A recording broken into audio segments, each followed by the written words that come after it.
I really hope we're live right now. We are, and that is the first thing people are going to hear. Yes! So, hello, Message of hope. hello, guys and gals and non-binary pals. This is That D&D podcast, back with a somehow a fourth improbable interview for the month of February. It's kind of rad, and tonight with us we have Adam Koebel, who is the co-designer of Dungeon World, which if you have listened to our podcast for the past, I mean, we've been playing it for like the last 2 or 3 years, so I'm freaking out just a little bit. So, hi Adam, how's it going? Hello. I'm beginning to doubt the name of this interview series. If you've done 4 of them already, that doesn't seem that improbable. It feels like it. It's my fault. I'm contributing the problem. This is me trying to blame you for your own situation. I'm sorry. It's me. I did this to you. I'll take the blame. It's okay. I also want to point out that we lie a lot in our branding. Because we're also called That D&D Podcast, and we didn't play D&D for like 2 of our 3 years of operation. So no, but that's a thing, right? Like all role-playing games are Dungeons and Dragons. Yeah. Just like Grandma thought that all video games were Nintendo. So we're living in your world now, Grandma. yeah, basically. Yeah. That explains a lot. Right. I don't want to live in Grandma's world anymore.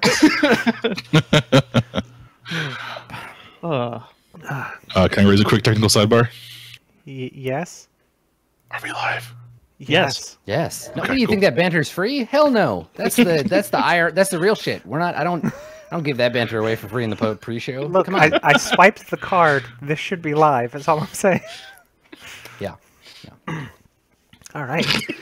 Wait, let me make sure it is That actual just live. hit me. You're freaking me out. So I'm the reason I'm asking is I'm monitoring Twitch right now. I'm trying to get the. It says we've been live for 2 minutes. Okay. Cool. My Twitch is broken. Ignore me. Okay. Oh, geez. Nothing but technical difficulties tonight. Okay, we should actually probably start interviewing Adam at some point. I guess so. I mean, we could just hang out and shoot the shit for no reason and not actually get around to talking about anything. I'm fine to just stand here in your house just talking shit, but if you wanted to interview me, we could do that, I guess, also. Yeah. Well, That see, could also if we don't that'd talk be about okay. anything tonight, then you have to come back for the actual interview. Right, I see. This is like the rehearsal dinner. I see. Okay. That's fine. Okay. I kind of have one to start with. So one of the things that we've been working on kind of since the outset of our podcast, and especially now that we're doing this, I've been running like a mega campaign with like 20-something people in it, and we're doing Dungeon World, and like I've tried to make it open to everybody. So one of those things is, trying to seek out people with different life experiences and from different, backgrounds and that sort of things. And we've been trying to make like a real focus on inclusivity and reaching out to people. Do you have any suggestions for like how we as a podcast can do that and make people feel welcome, or also how nerds as a whole can do that? That is an enormous starting question. That's a hard hitter. Not like, hey, where can I buy your game? You're going in on the big shit. I like it. I'm into it. How can we fix what nerd culture is bad? How do we undo? How is that done? World suck. Please fix. Yeah, World. like it's. I mean, the thing is like creating good shit and being a good example, right? Like the problem that is being faced is there is this near infinite hell loop of there's a perception of there being very few like marginalized folks to invite into the space, because we have traditionally, as like white people or straight people or cis people, like we've made the space not for them. Our ancestors put up the wall and was like, no, you can't come in. They were already inside the wall anyway, but it's hard to build up that trust with people to be like, yeah, come and enjoy the thing.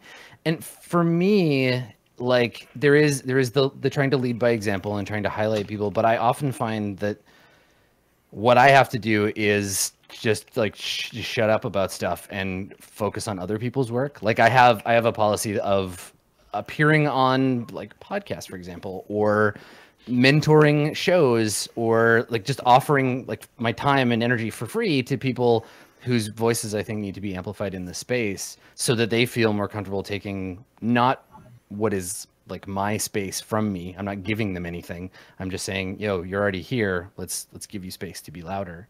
I think that it's easier when you're not also trying to do like the business thing, because then you get into the tangled, awful skein of looking for people who already have big audiences to help support each other and build that audience together. That can be really tricky. But I think just like offering up what we have to people and saying like, yeah, come and do this thing if you want to, and we're going to highlight your unique voice.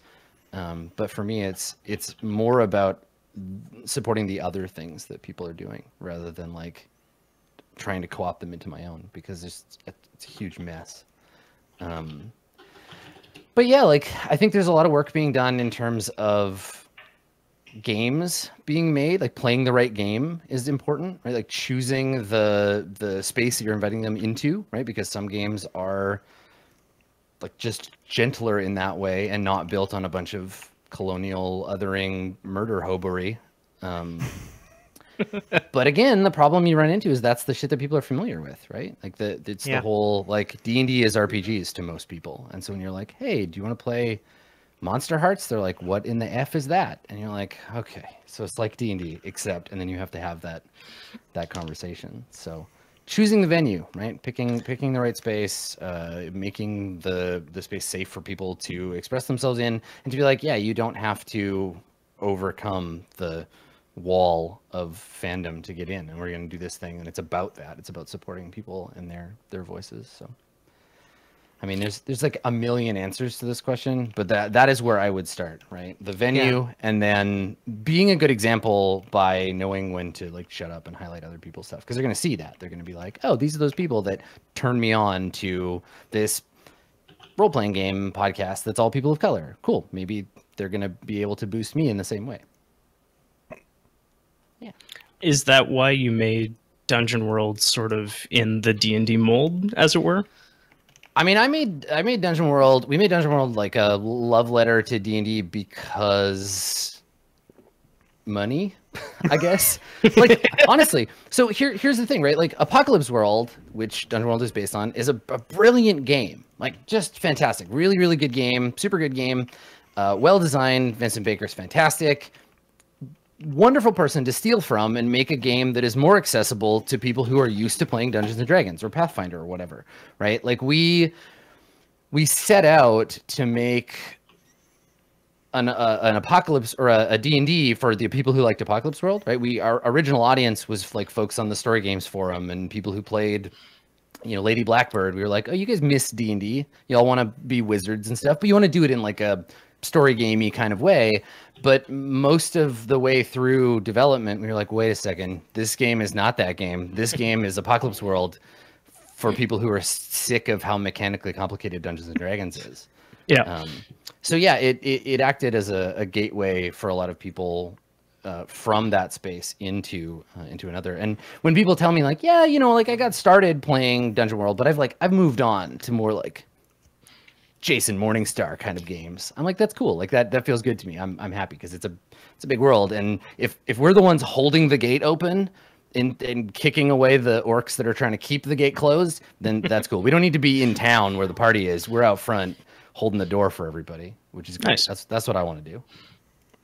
That's a pretty good spot to be in, I gotta say. Yeah, I mean, we have this ancient historical precedent of the inverse being true. So like, forget that. Let's do a different thing. So I mean, do you think that there's a good like introductory game that's a, sort of a one size fits all on board into tabletop, or? I mean, I'd be remiss if I said anything other than award-winning tabletop role-playing game Dungeon World, but like there's lots. And that's the thing, right? We exist in a time and place in the hobby, meaning role-playing games. We exist in a time and place where there are lots of options. And it's not about, do you want to play a role-playing game? Let's play D&D. Then you can figure out what other thing you actually like. You can sit down with people who've never played a game like this before and say, yo, what movies do you like? Yo, what TV shows do you like? What did you think of XYZ other media? What comic books do you like? And then you can pick a game that fits that. So if someone is like, I really like Fury Road, you could be like, rad, here's Apocalypse World. If they really like Buffy, you can be like, here's Monster of the Week, or here's Monster Hearts. There's enough. I mean, there's always been a lot of games, but we're especially in a place where we have access to often free versions of so many games that there's really no excuse, unless your whole table is like, I want saving throws and dexterity bonuses and +5 swords, and if you don't give me those things, I'm a riot. Unless you're in that position where everyone has enthusiastically agreed that D&D is the game they want to play, you can have that conversation before you choose the game and say, yo, like, what kind of fiction do we want to create? Cool. Yeah. I'm gonna let Mike or Aaron ask a question because I feel like I've been hogging you a bit. What? You actually kind of asked what I was going to ask. I was going to ask if was there a signal boost to a game that you wanted to give. But all of them, Yeah. all the games except GURPS. Go away, GURPS. Sorry, Steve Jackson. I mean, the thing is, like, for me, the stuff I'm interested in are games that are unafraid of making a statement. And I don't mean this in the sense of like, this game is about how fascism is bad, because like, no shit. But I like games that say, this is a game whose fiction is about this thing. And not a bunch of stuff, not like anything, but very specifically, this is a game about teenage Mormon paladin cowboys who wander around an imaginary Wild West and they fight bad guys, except really it's a game about authority and what happens when we give authority to teenagers, and religion and the way that interacts with the world. And I'm like, cool, this game does one thing, but it does it like in a razor sharp way. So games like that are what I really like. Games that care about being about a certain thing and will continue to just be that all the way through, that don't waffle.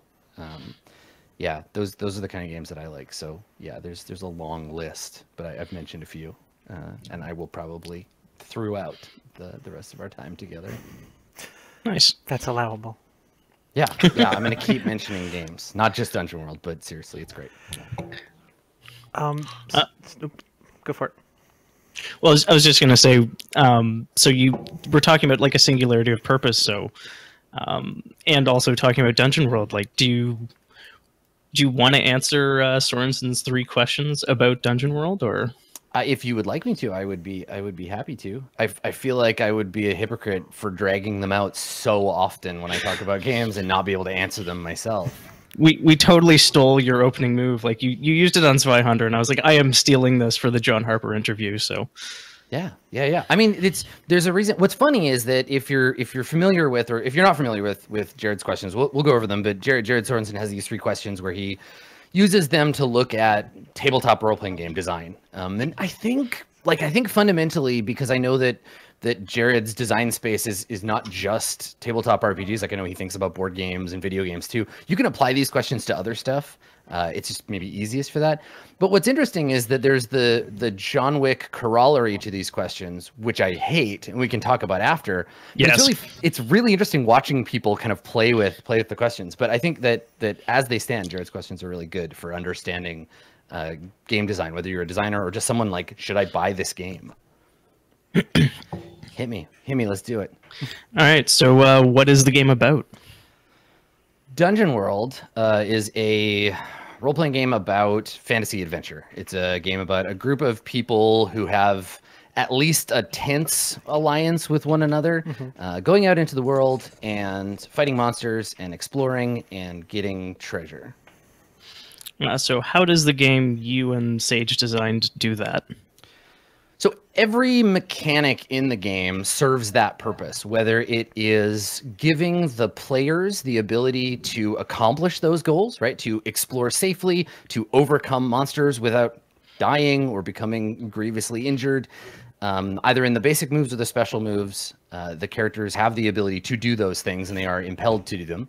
Also by its omission of rules for anything else. None of the rules in Dungeon World do anything except that. There's lots of opportunity for the players to do things that are not on the list of things to be done, but we didn't write rules for them, and so you have to hack it. You have to make it a different game to be about that. I figure all the mechanics, and I could just read the book from start to finish if you wanted, but we designed it with that in mind. And I think in a lot of ways it's the white space, it's the emptiness where there aren't rules that says more about the game than particularly the things that we've written rules for. Cool. And how does your game encourage or reward that behavior? It is like the least subtle. It literally, it's just like, here's the carrot. Are you doing these things? Good. Here's some experience points. So the game's intrinsic reward structures all literally just give XP for doing the things we want people doing at the table. It is surface level, highly transparent. You're not going to look at Dungeon World and be like, oh, that's why we've been doing this all along.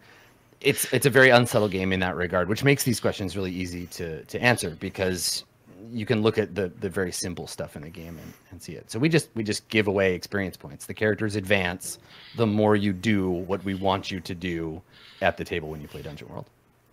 Which is express your, I wanted to say beliefs, instincts, and traits, your alignment, and answer the 3 end of game questions. Yeah. So we reinforce that the characters are morally independent from one another, or morally variable from each other by way of the alignment. We also make some statements about the cost of changing one's philosophy by offering up, if you want to change your alignment, you have to forego experience. So you have to do the thing and then regret it and change your ways. So there's some like slightly deeper moral, ethical stuff in the game, but that's not really what the game is about. The really obvious ones are, at the end of the session, you get experience for exploring and getting treasure and fighting monsters, right? Overcoming your foes. Learning new shit about the world. Yeah, exactly. And then the bonds thing reinforces the characters, not just the fact that they are connected, but their moment-to-moment adventures connect them in different ways, potentially every session. So while I feel one way about a character today, our in-game moment-to-moment fictional stuff is going to change how I feel and what I think of them for the next session, potentially. So there is a little bit of character growth there. And then also, I mean, we wrote it so that if you screw up, you get experience. So, you know, we want to encourage players to play their characters a little recklessly, right? Because there's a moment, and it happens at every Dungeon World game, at every table, where a player flubs a roll, they look at the GM, and the GM is just like, yes, now you have to suffer. Oh, but like mark XP, but then I'm slapping you in the face. Like, you die, but hey, you die with 1 more experience point, right? So there's that. Yeah, and I mean, that happens in every game that I've ever played, where there's that moment of like, well, I screwed up, and I know it's going to go bad for me, but hey, it feels a little bit better to be able to mark experience. So we want to encourage people to take big risks when they play their characters. So it's rewarding that as well. Do you have, let's say, you know, if somebody gets a 6 or below, do you have like a preferred way of punishing them, so to speak? Because I've found doing damage to them or making them lose their stuff, they care a little bit, but if they see that their screw up has like affected their party member in a way, like, oh, now you missed your opening and this dude's getting carried off into the night, or like, you screwed up and shot him in the leg. And the game explicitly doesn't say like when it says when a character makes a roll and gets a 6 or less, the GM can make a move as hard as they like.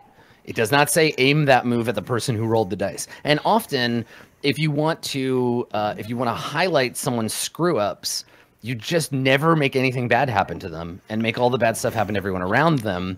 And you can really twist the way that the narrative works, right? It colors the flavor of their failure in a really nice way. I mean, the game has the principles and the agenda to guide the way that you should be making moves, right? There are very concrete rules about how to play the game, but they're meant to be applied to an ongoing fiction that we could never really possibly have imagined when we wrote the game. So, you know, we trust it. It's ironic because I think a lot of the criticism that both Dungeon World and Apocalypse World and all the other games built on that engine, it's a criticism that gets leveled at them that they don't respect or they don't think highly of the intelligence of the game master because we dare to give them rules to follow. But really, it's the inverse in that we give them these guidelines and we say, okay, you have to apply these to the fiction. We trust you not to screw this up.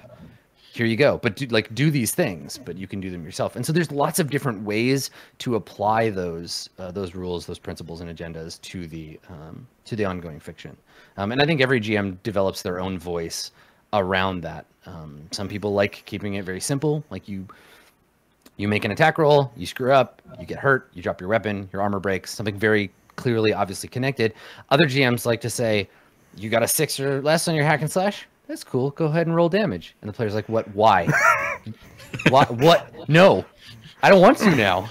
Why am I doing that? Right. So you'll find your way of running it just by doing it. And I think that's something I think is really cool. It's a way to try to make the game like inclusive, that there are rules, but they're meant to let you learn how to GM this game based on them. Because I think everybody GMs it really differently. Oh yeah.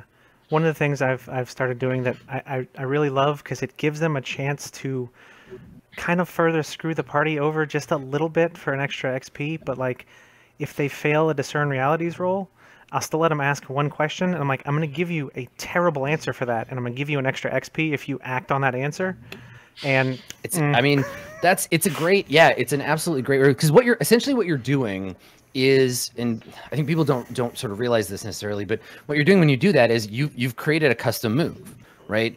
So the custom move you're making your player make is when the GM tells you something that is patently false and tells you that it's false, if you believe it and act on that falsehood, mark XP. Like, that's a custom move. You've just created that for your game. It gets used once. You might use it again in different circumstances, but the barrier between GM and game designer with an apocalypse engine game is often very, very narrow, and that's absolutely by design. There's a reason why Powered by the Apocalypse has created so many games, is because if you play them long enough, eventually your game will look like a 2 or 3 degree hack of the game you started playing anyway. So. Yeah. Oh, excuse me, hiccups. Every time. It's part of your charm, Aaron. Relax. Relax is not the thing I do. We're going to go into all that, though, later. That's the whole thing for a different thing. Well, so kind of springboarding off that, do you think there are certain mechanics that games have that make for better streaming? Absolutely. Yeah, 100%. I don't think that a game exists yet that is really right for playing to an audience. I think that every game either requires some degree of rules modification. I think that some games are really bad for it, like just out and out not a good fit. I think the more streamlined the rules, the easier the rules are to understand, the more clear the fiction is, then the better it is for streaming. But I think that even a game that is really like nicely situated for streaming still was not designed with that in mind. I think we're going to see like the first generation of these games start to emerge soon. But for now, yeah, I mean, we have to go into it with this idea of designing or redesigning or hacking the game because there is an audience in play. It's the sort of like quantum observation effect. Like, even if you think you're playing D&D as written and you're ignoring the camera and you're ignoring that you're playing for an audience. I suppose if you didn't know that, if somebody was like creepily filming your D&D group, then Dick move. Maybe Dick move. But, right? But as it stands, anyone who says like, yeah, this game is perfect, we didn't have to change anything, that's some horseshit. They don't know what they're talking about. They may just not be aware of it or as aware of it. But yeah, I mean, when I pick a game, I'm picking it to fit the group, but also like, is this gonna be fun to watch? Is this entertaining? Yeah. Yeah. And speaking of entertaining, like say you have a system you're trying to run and it's relatively rules heavy, do you expect everybody to have all of it down pat beforehand, or do you think there's some something to be gained by kind of doing rules explanations on air and stuff like that? I mean, I have learned in my many years on the earth that expecting anything from other people is a mistake, especially when it comes to knowing the rules of a role-playing game.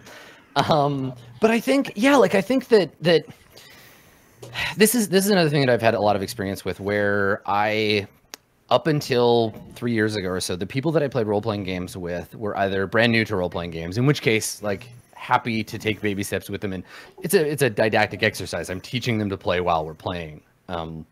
Or they're people who are fans of role-playing games already, and they have that base skill set. They know I'm going to learn the rules. They have an understanding of how RPG rules might work or are written. But in the last 3 years, I have been playing games with people who are either totally unfamiliar with role-playing games, passingly familiar with them, or just too damn busy to learn the rules. So I've had to adjust my mindset around that. And then you have to take into account that unless it's Dungeons and Dragons, the audience is going to need some time to learn the rules too. So we've done shows for when we did the Fantasy Flight Star Wars show for roleplay. We made a video. We made a 10-minute video being like, "Yo, you're going to see some dice you do not understand. I will tell you when to get excited," because that's all audiences want. They want to know when to get excited. They want to know what symbol means hooray and what symbol means boo. Which one's touchdown and which one is fumble. Exactly, and you have to teach them that, and so I think there are efforts you can make early on to do that, and in doing that, you can find ways to teach both the audience and your players. But as a player, I tend to try to learn at the very least like the rules for my character, and if I'm playing with people who are willing to engage with the rules and think about the game between sessions, I'm usually choosing to pair those kinds of players up with the more complex systems, right? I wouldn't necessarily play Burning Wheel with people who didn't have time to learn the Duel of Wits if their characters are that sort of character. So it's it's about picking and choosing the right game, and then knowing to have realistic expectations about what players have time to learn.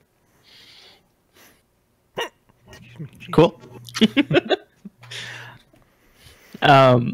So I mean, I've seen you in a few other streams, and I didn't mean for this to sound so creepy, but you're often really realistic about sort of the cost of success, the odds of success, making streaming into a life, and sort of like how you have to be willing to compromise on a few things. Do you have any advice you would give to younger Adam who's just getting into it? I don't think that anything that I could say to a younger version of me would make any fucking sense at all. Like, I feel like, I don't know if you, like, I'm thinking about, there's a comic I really like called Paper Girls, and in it, there is some time travel stuff. And there are several conversations where people are talking to a future or past version of themselves, and it's like one of them is speaking Greek and the other one does not speak Greek.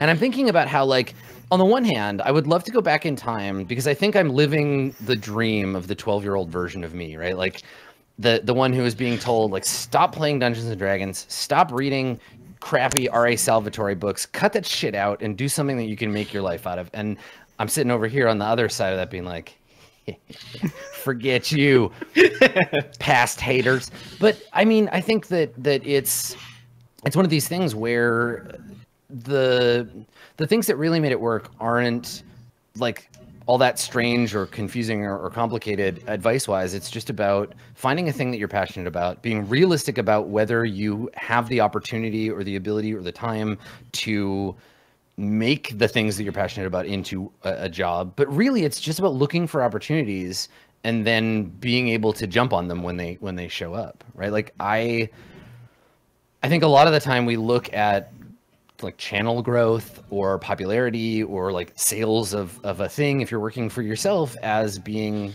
like part luck. And I really don't think, and again, this is probably highly based on the mountain of privilege that I live on top of, where things to me look like, oh, I just did that. I just worked hard and here I am. But I mean, that's a lie. A lot of that is like, yeah, I'm lucky because the position that I'm in afforded me those opportunities. So it's really gonna vary.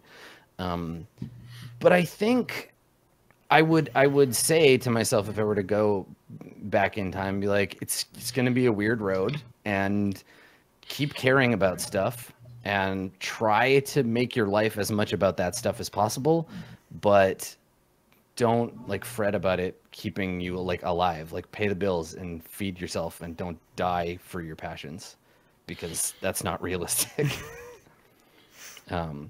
Yeah, it's an interesting thing. And I think a lot now about not so much giving myself advice, like a past iteration of me, but looking for people who are in a position that I found myself in, right? Like teenagers make up a non-zero portion of my audience, queer teenagers especially, who are interested in tabletop RPGs. And so what I'm looking to do is help make the spaces I care about safer and better and more inviting to them. I'm like, yo, the people who are older than me did what they could do. I'm older than you. I'm going to do what I can do. And when you get to where I'm at, you keep doing it. And we'll just keep making things better until, I mean, you don't stop. You just keep doing that. Yeah. So.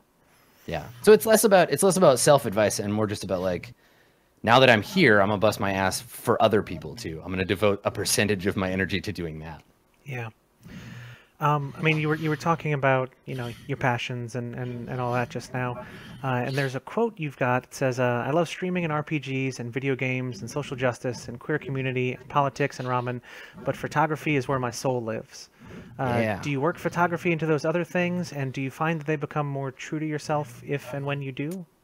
So in a lot of ways, I've actually had to struggle to keep. So photography for me is important because it alters the way that I look at the world. It allows me to see the world through a lens of seeing it differently, right? Of noticing the sort of cinematic or photographic quality of the universe.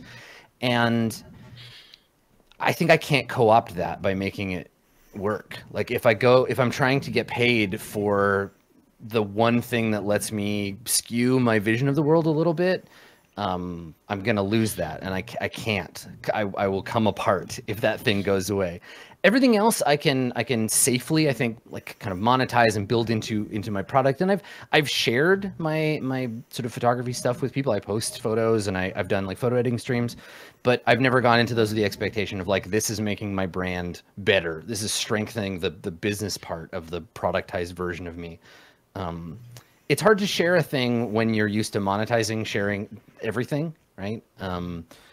And so it's been a struggle, but like kind of a good one. I think it's nice to try to think about things in a more complex way. Because yeah, I could probably just be like, yo, I'm gonna sell prints, and I'm gonna photography by Adam. It's a thing. You're only buying it because you like me and you don't care about photography. But I don't want to. I refuse. You can't have it, capitalism. It's not for you. It's for me. I like that. Yeah.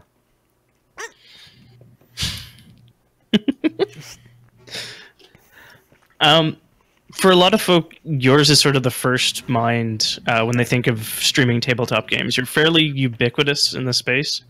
What do you think makes? I feel like Matthew Mercer would disagree with you. I mean, in the non-D&D space, if that makes sense. Like the liminal space between D&D and NDRPGs is something we should talk about. But so I mean, what do you think makes a good GM on stream? And is that any different from being a good player on stream? I mean, the systems by which we create fiction definitely, depending on the game you're playing, definitely indicate who's responsible for what. And I think knowing and performing your job, which is to say like the role that you are playing, like if you're the wizard, do the wizard stuff and know the wizard rules and be a player in the way a player is supposed to. And if you're the GM, do all the GM stuff, be a good example, and the game will, if it's written well, flow properly if everyone's doing their job. But above and beyond that, I don't think that there's much difference between a player and a GM outside of what you're normally doing. I think we're all like cast members in a production, but we just have different palettes to paint with, right? Like the things that I am empowered and allowed by the rules to say to the audience to create in the world aren't that different. They're just broader, I think.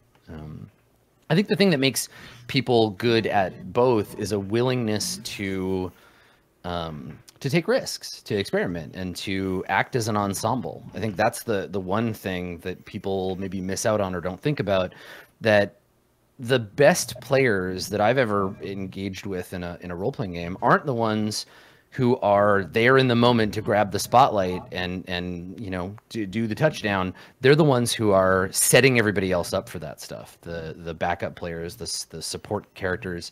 And I think if you can get a group, and if you can strive to be a part of a group like this, where everyone is doing that for everyone else, and you're shifting that spotlight around, and everybody else is holding up the pedestal when it's your turn to be in the spotlight, I think that's what makes this stuff really sing, because people don't want one person to be the focus all the time. They want everybody to contribute to the narrative. And I think that for me is that's the big skill, right? And I can name players. I know people that I play with that are better at that. And I can also name players that have improved at that, right? People who started being like, I need to do the thing. I need to be in the spotlight. I need to command attention all the time or else I'm not contributing, who have learned like, oh, actually, it's better if I just like ask interesting questions and support other people to do these things. Nice. Yeah, I'm seeing a bunch of people calling out Zeke, Dodger, and Strippin in the chat right now. Mm-hmm. Yeah.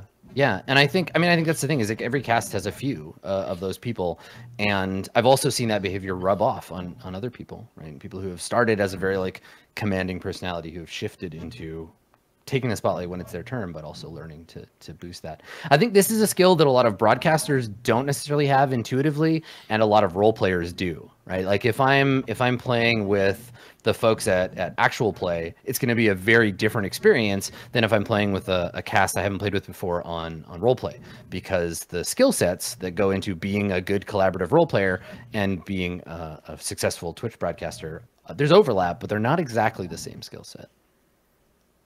Definitely. So I mean, you do a lot of stuff and you stream a ton. Do you miss having as much free time that wasn't like pieced up and broadcast to the masses? Like, do you kind of strive to still have like a work-life balance? Or so for me, yeah, like people talk about work-life balance and I'm like, they're not different for me. Like I'm always not working and I'm always working, right? Like I'm just constantly doing things I'm passionate about, and some of the time I'm sleeping. For me though, honestly, like keeping busy and like having shit to do, and then also having people to engage with on the things that I'm passionate about is it's a mental health like survival technique, because I feel at my lowest, like the shadowy villain of depression sneaks in when I'm not busy. That's when my brain is like, hey, what you doing? I'm like, nothing. And it's like, want to feel bad? I'm like, no. It's like, too bad, sucker. Now you're feeling bad. That's what you're doing tonight. So for me, just like being productive and being busy and like working, but like just my work is just caring about stuff and like playing games and encouraging people to also care about playing games. It's a pretty good way to spend my time. So like, yeah, I get burned out and I get stressed out and tired, but like I'm old enough to know, I'm experienced enough at this, at being myself, to know where my limits are, right? Like there's a reason why people ask like, oh, when are you going to do this role-playing game? And I'm like, yo, I'm full. Like I'm doing 4 shows a week for RPGs. So when something else phases out, cool, I'll play that other game that I want to play. But I know when to tell myself like, yo, Adam, calm down. You already got 4 games going. Don't stop thinking about trying to do a 5th one. It's just going to make you sad. So it's just about practice and like learning that. And I'm in a place now where with broadcasting, I'm doing more work. Like I'm spending longer working, doing more stuff, but it's all stuff I want to do. Like I've forgotten what it feels like to be bored, and that's good for me. That's good for my brain. That's a thing. That's awesome in general. Yeah. Yeah, it keeps me working. Yeah. What level of Adam are you? Because you said you've been at this a while, so. I feel like unfortunately I don't get to see my own character sheet. This is one of those bullshit games where the GM's like, I'm gonna keep your sheet, and I'm like, no, come on, I gotta know how much hit points I have, and they're like, nope. Just roll 2d6. We'll tell you what happens. Yeah, I hate this shit. I don't have access to my own character sheet, and it's not fair. And the GM of life is a jerk.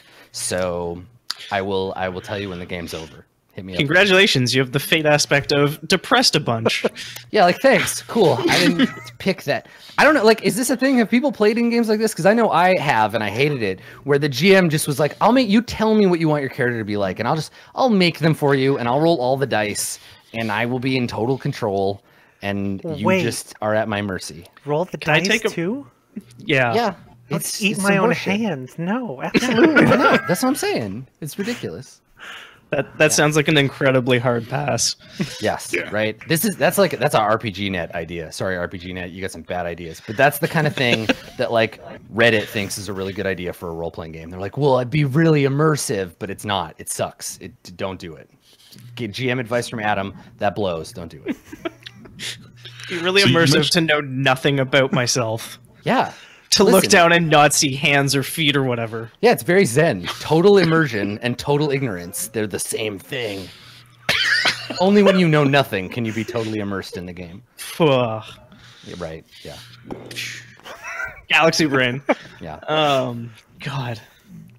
Mike, you had a thing? Go, Mike. I did, but I'm mentally hung up on the image of being a role-playing game where you cast no shadow, and it's kind of tripping my head a little bit. So earlier you mentioned you've got 4 games running right now. You don't want to grab a 5th one, but when the 4th one rolls off your plate, is like, what's the next game that you're thinking about? Is there a game like eventually you'd like to get your teeth into, either as a player or as a GM?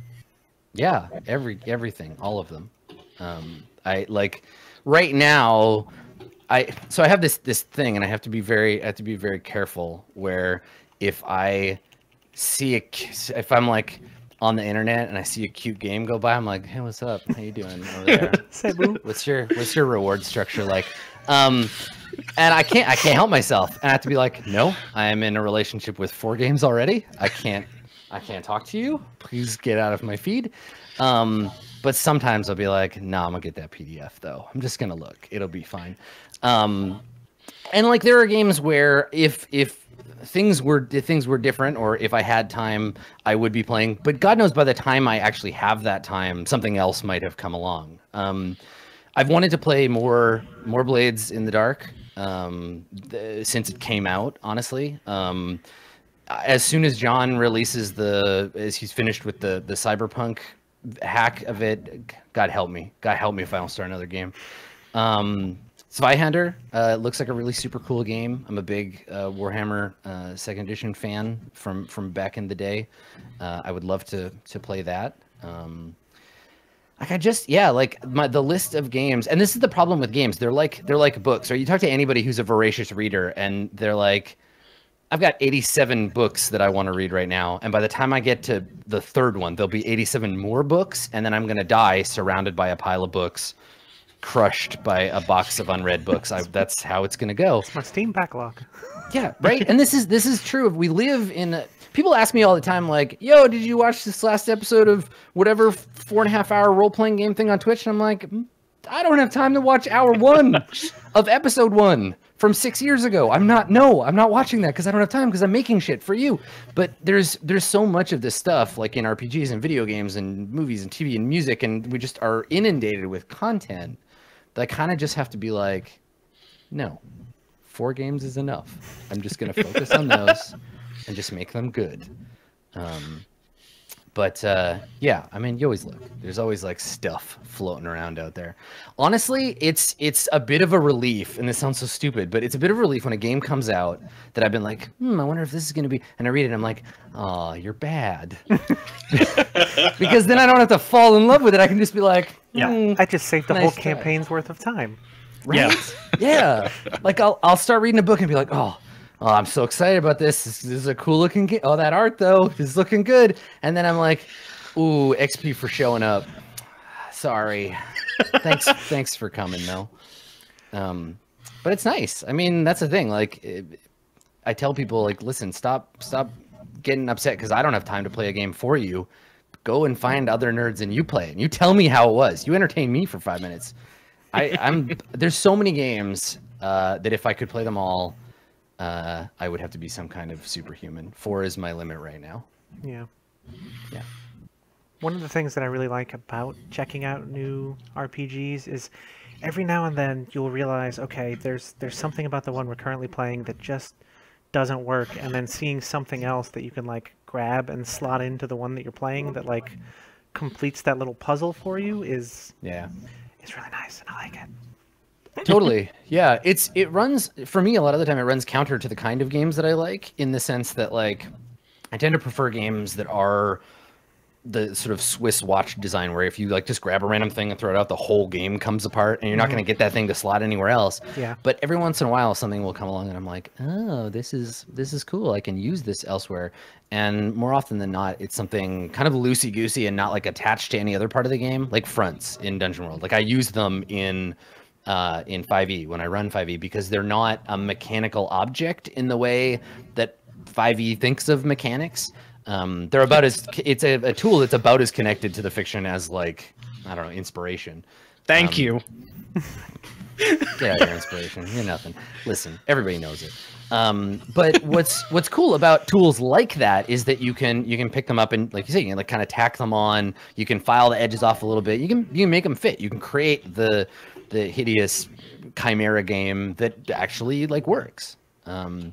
So I think the longer you play a game and the better you know about games, the more you're going to find those things influencing the campaigns that you're playing, which is also like a game design thing, right? Like we try to call out in Dungeon World all of the stuff that we stole and bent and broke to fit into Dungeon World, right? Like the bonds are stolen from free market with a little bit of burning wheel sauce on them. And that's great. That's how role-playing games exist. Like even Gary and Dave just like ripped off everything they could find to make D&D. So if it's okay for them, it's okay for me. So I mean, go ahead, Mike. I was just gonna say 5e needs fate points, but go ahead. I mean, listen, here's the thing, right? Is that like the more other shit you tack on to 5e, the less important 5e becomes, and eventually you get to a point where you're like, wait a second, we have not engaged with the combat mechanisms, which is 90% of the game in like 10 sessions. We're just playing Fate. Why are we pretending to play D&D? That's the gradient of hacking, is that eventually you're not over here anymore. You're over here playing a different game. That's 1-to-1 our experience with the 5e playtest when it was D&D Next. Some Theseus shit over here. So I mean, one of the things that we kind of got into with John was the difference between like mainstream RPGs and the more indie titles. Is the indie titles actually bother to cite their sources? Yeah, I mean, I would say the main difference between like an indie or small press role playing game and like a mainstream role playing game is the sound of a cash register being pulled. In both directions, right? In that like a ton of money goes into the development of a game like Dungeons and Dragons versus the amount of money that goes into a game like even a successful small press role-playing game. The amount of money and time and energy and human power is just massively different. Marketing budget alone, right? Like you could having a marketing budget, right? You could create several successful small press role-playing games with 1 year's worth of Wizards of the Coast marketing budget. So it's a scale thing. But yeah, I mean, to John's point, D&D was an indie role-playing game at one point, back before there were many. And it's very clear, like this was Chainmail and Chainmail was this other thing. And we, for Overland Travel, buy this board game that we didn't make. And so, yeah, I think we still maintain that unabashed, like, hey, like we couldn't just make our game from nothing, and nor should anyone expect to. But it is funny where, for like liability reasons, larger role-playing games can't be like, yo, we were inspired by this game and this game and this other game, because someone at Hasbro is like, yo, don't say that because they're going to sue us. Well, I mean, it's also going to be a function of having a legal team, right? Yes. Yeah. The Dungeon World legal team consists of a website called Google. Yeah. Yeah, and then asking other people who also have the Google legal team available to them. Yeah, let me consult my lawyer, Jeeves. Yeah, that's good. That's fair. Alexa, it's against the law. Siri, should I sue these people or what? But I mean, it also creates an environment of like openness, right? In that you're seeing more and more games release entirely or in some limited fashion a variation of their game that is free, and then also free to like remix or reuse, or free to build your own stuff on top of and make money off of it, which is great because then other people are making supplements for your game, and they're getting paid and you're getting paid, and it's like it's worked for us. Obviously everybody's business case is different, but it's one of these things where I love that environment. I mean, every GM, like I said before, every GM is a game designer, even in a little sense. And the more we can empower those people, the more they're going to want to design. Like, if I say, go to all the effort to make like a great looking PDF with well play tested rules for something, for some role playing game, but you're not going to get anything back from it. Like you just got to do it because you love it. But like also the internet will hate you for every tiny flaw in it and put it out there for free. That's one thing. But to be able to be like, I don't know, charge people. I don't care. go for it. Like, you should make money off of the things you made. So I don't know. I think that it's really cool seeing that. So it's more than just citing our sources, but it's citing our sources and then also saying, like, please let us be a source for you. Like, I love it every time a game comes out and Dungeon World is mentioned in the thanks, or my name is in there somewhere, or Sage's name. I'm just like, yes, we're doing it. We're inspiring other people to make stuff. So you've been doing office hours for like a while now, right? Like, yeah, 64 episodes this week, I think. Which, yeah, if it were actually like weekly, it would. I mean, we got this whole other thing going on now. I do it every other week. You can't gauge it by that, but it's been like two years, I think, in February, give or take. Yeah, like on and off. Sounds about right. Yeah. That I've really appreciated that just for, I mean, you've had, you know, questions you've answered about how to be better DM on stream and how to kind of adapt things to work better and different ways to prep where you're not railroading people and all that sort of thing. How do you feel about it 64 episodes in? Like, do you feel like it's been successful so far? Do you have any high points that like you're really happy about or anything like that? Yeah, I mean, it's weird because Twitch as a platform rewards long form content, right? It is from a paying the bills standpoint, it is more profitable for me to spend 6 hours playing a game I feel like okay about and being entertaining in that way than it is to spend 2 hours prepping, do a 50-minute show, and then spend another hour putting it up on YouTube where I'll maybe make like $12 off of it ever. So it really is a labor of love, and I probably would stop, except because it just doesn't make sense, the bottom line, except that the extrinsic rewards, the fact that, like, hands down, it is my most talked about to me directly thing that I do, right? People will tell me all the time, like, yeah, I like roleplay, I like Roll20 Presents, I enjoyed your playthrough of X, Y, or Z game. But like, yo, office hours, that's the shit right there. That's what like got me playing role-playing games again. That's what gave me the confidence to GM, whatever. So for me, that is what's really rewarding about it, is that I'm basically doing it for free in the sense that it's way more work than it's worth, but it's all that other stuff. It's the like knowing that I'm inspiring people, and I guess the cynical angle to that is that it does position me as like an expert in the space, right? The weird thing is you only really need a little push. People need to just believe you that first time that you know what you're talking about, and then you can do 64 episodes of a show where you just keep telling them that you know what you're talking about. And by the time people get to episode 64, they're like, man, Adam's really smart about this, when all I've done is be like, yeah, I'm really smart about this. I know what I'm talking about. You should listen to me because I told you to listen to me, and I know what I'm talking about. So circular logic is very important on the internet. Yeah. God damn it. I was gonna say that almost like strikes me as sort of like the Marshall McLuhan, like the medium is the message. I am very smart in answering your questions, informing how people are digesting it too, right? I mean, there's a snowball effect, right? Where, like, I'm not saying that I'm not good at answering people's questions about GMing, but positioning it as I'm good enough to warrant spending all this time doing it means that I'm confident in my answers.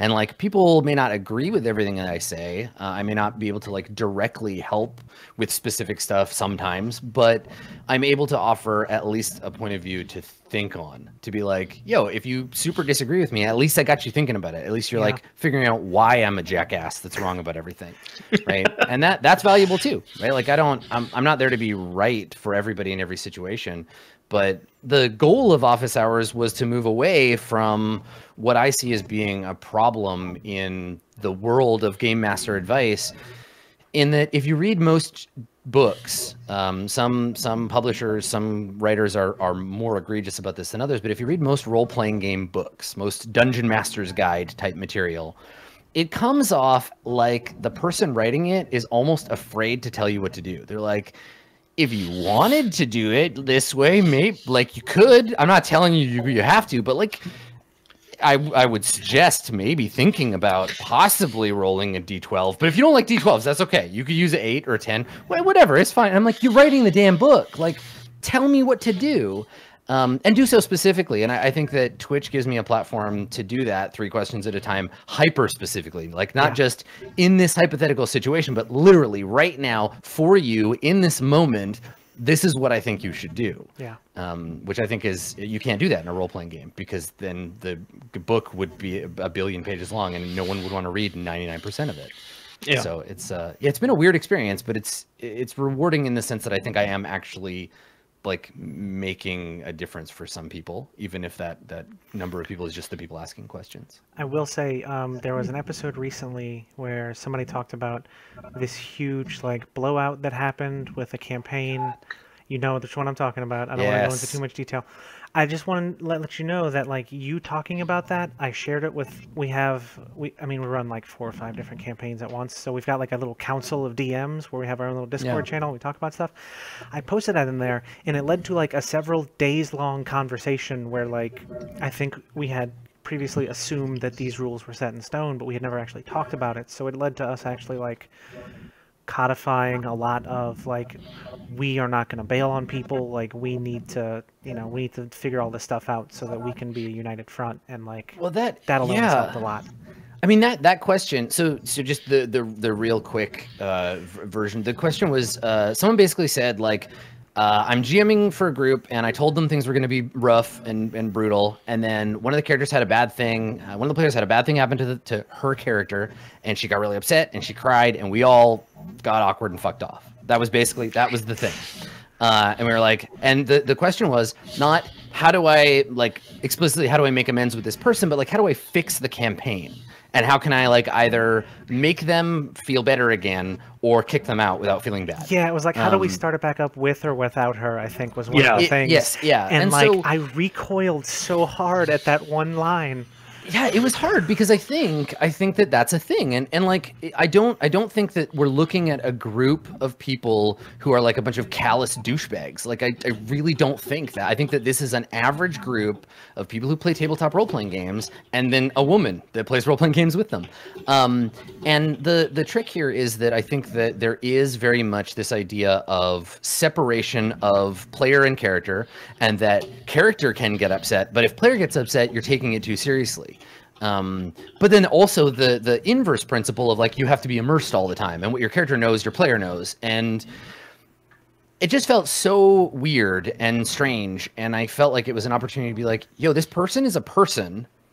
You can talk to them like they are. And sometimes bad stuff happens and people get upset. And like, I get that maybe you're not equipped to deal with someone getting really emotional about something you didn't expect. But like, for the love of God, don't run away. Like, don't bail on them, because now you're hurting a person and not a character. And the whole thing was really interesting. But I think that I wanted to answer it. And I would love to have made a whole episode about it, but I didn't want to like call this person out too hard. But I think this is a fundamental problem, and it goes back to what we were talking about before in inclusion, right? Because if a space is typically counter-emotional, but expecting of a degree of investment despite that, it's very exclusive. It explicitly excludes people whose identity, whether it's cultural or their gender identity, is attached to expectations of emotional engagement, right? Like, femme people tend to be perceived as emotional, and we end up in this position culturally where those things get equated, right? Like, the question that came in would very likely not have been the same question if it was like, my dude bro, bud Brad, he just started crying, and I was like, Brad, what's up, man? Stop being a crybaby. And then we punched him, and then everything was fine. More beer, right, dude? Yeah, exactly. Shotgun some PBR. So, like, I think that it's interesting how often, and this is how Hot for Teacher got started, is that I think it's interesting how often the answer to a lot of these questions that I'm getting is just like, have better relationships with the people around you, and then play role-playing games with people you have good relationships with, and then everything will be much easier. But it's hard to do, right? Yeah. I was gonna say it kind of struck me because I haven't watched all of them, but sort of a bunch here and there, and it's kind of striking how many of your answers are the GM should not martyr themselves. Yeah. For everyone's enjoyment. Talk to your players as though they are people.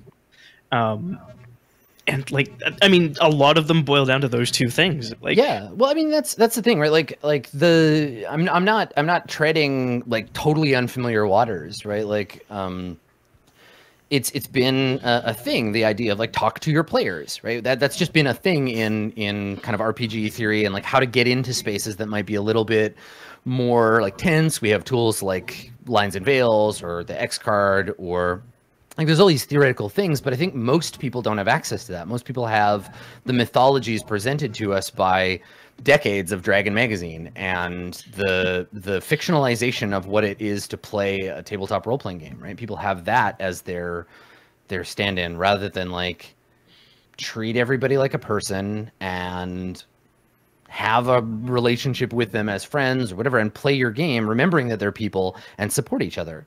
But I think that there are groups that see role-playing games as an escape from having to be like a reasonable, rational, emotional human being. They're like, no, I just want to murder monsters. And it's like, yeah, but sometimes we get feelings about monster killing, and we want to like be able to safely negotiate that in a way that isn't just like, suck it up, Brad, right? Sometimes you have to discuss who the real monsters are. I mean, that's clear. It's always weird that us were the monsters. And people with all the role-playing games are- swords. Yeah. yeah. Maybe that's an okay place to try talking about our emotions as well.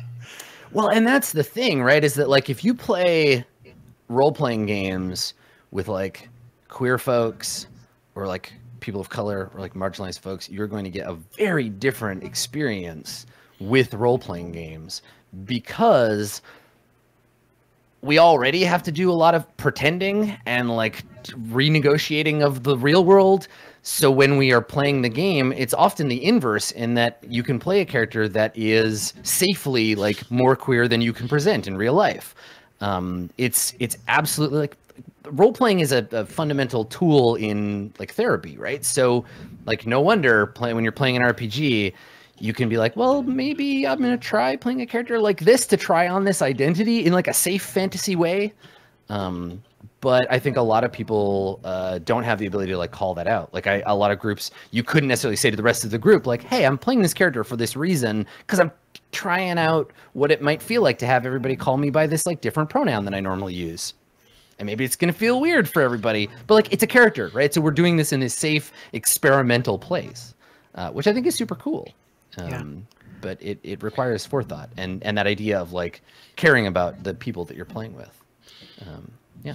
I have to say that being able to do this podcast with this particular group of people, like as I was kind of figuring out that I was trans, was really helpful, because I mean they've been accepting since the beginning, but just like being able to play a different character and being like, oh wait, they called me she. Okay, that's really good. I like that. I need to keep doing more of that. But I've also found, like, we talked with John about like your lived experiences sort of changing the way you DM games. And I didn't realize it until he had mentioned it, that kind of when I was coming, not so much coming to terms, but like, you know, realizing everything. The Dungeon World campaign I was playing was like a huge body horror campaign about like your body is fucking wrong because like other shit is affecting you and like you have to fix that. And it's just, RPGs are good. And yeah, turns out, yeah, they can get you thinking about stuff in a way that you might not otherwise, or they can give you a platform to have a conversation that's not about you or your friends, but it's not. It's about Throndir, the Elven Prince, right? Like you can take a step back from old Throndir there, and all the bad shit can happen to him, and you can be like, cool, all right, I understand that feeling. I've processed some of this stuff through it.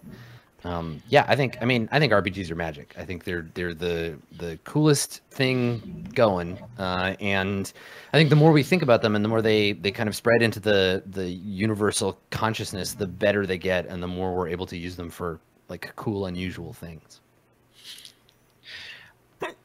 And I mean, it also gives you sort of like explicit permission. Hey, be a fantastic version of yourself, whatever shape that takes. Yeah, I mean, I think what's interesting is that a lot of role-playing games don't take that step, in the sense that they imply it but are unwilling to state it so that you can maintain that like distance, right? Like Fifth edition has those 2 paragraphs about like, hey, consider not being a straight person. Hey, think about your character not being cis. Maybe that's a thing you could do. And that's the first time that game has ever mentioned anything like that. Most games don't call out your character's race, for example. But if you play a game like Urban Shadows, it's like it's a line on the thing and it gives you some suggestions. And it's like, maybe your character is not a white person. Like, cool, that might be interesting for you. But it explicitly calls that out. But a lot of games, I think, exist in that space where people can still have deniability. They can say, like, this is a fantasy game, and I don't care if your character is gay or whatever. This is not a game about being a gay, so you can't tell me about it, right? They still have this thing where you're like, no, actually, though, like, Throndir is a level 7 elven wizard. He's also a huge gay, so fuck you. That's a part of my character, even though there isn't a slot on the sheet that says, like, gay checkbox, right? Like, the game, even if the game doesn't explicitly call it out, games that mention that stuff, games that say, like, it would be possible for you to think about your character in this way, even if you end up still playing a straight-ass jar of mayonnaise, that's fine, but like think about maybe not being that. And it's interesting for me as a GM who runs games online, seeing people's response to my description of characters and then reiterate them later. So like I will describe a character in passing as being dark skinned. And then later a thread will come up that's like, cast the show. And they're like, this character is obviously played by one of these 12 white people. And I'm like, no, like, don't do that. Let's rewind this. Yeah, and it's interesting watching that happen. Because if you don't explicitly call that stuff out, people tend to culturally insert parameters that are in line with what they expect from the media that they absorb. So characters will end up being white. Characters will end up being straight because that's the prevalent narrative. So I love when games say on them, like, think about this thing either on the character sheet or in character creation or just like in passing during the kind of introductory parts of the game. Like if it's not in the rules, it's not the game. Well, and that's the thing, right? And people think of rules as being numbers, but telling players as part of character creation, like if you're like, come up with a name and pick a class and are you gay and how many weapons do you have? If it's a step, even if you fill it in yourself, even if you're just like, no, I don't think so.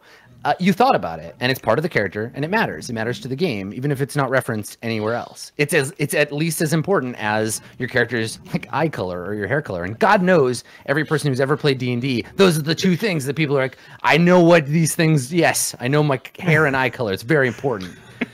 So yeah, it's kind of fascinating just seeing the little ways that stuff is coming in. And I would love to exist in a world where people think about these things for their character, and even if they make a relatively normative choice, which I support as long as it's a choice for your character, even if you make a normative choice and you're like, yeah, my character is just like straight and a member of the prevalent culture and has the same color skin as everybody around them, you at least thought about it. It was at least something where you're like, oh, like that's other people will be different from me, which I think is super cool.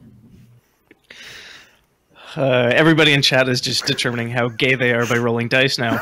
Yeah, I mean, there's a table. Yeah. The problem is you don't get to see it when your character is made.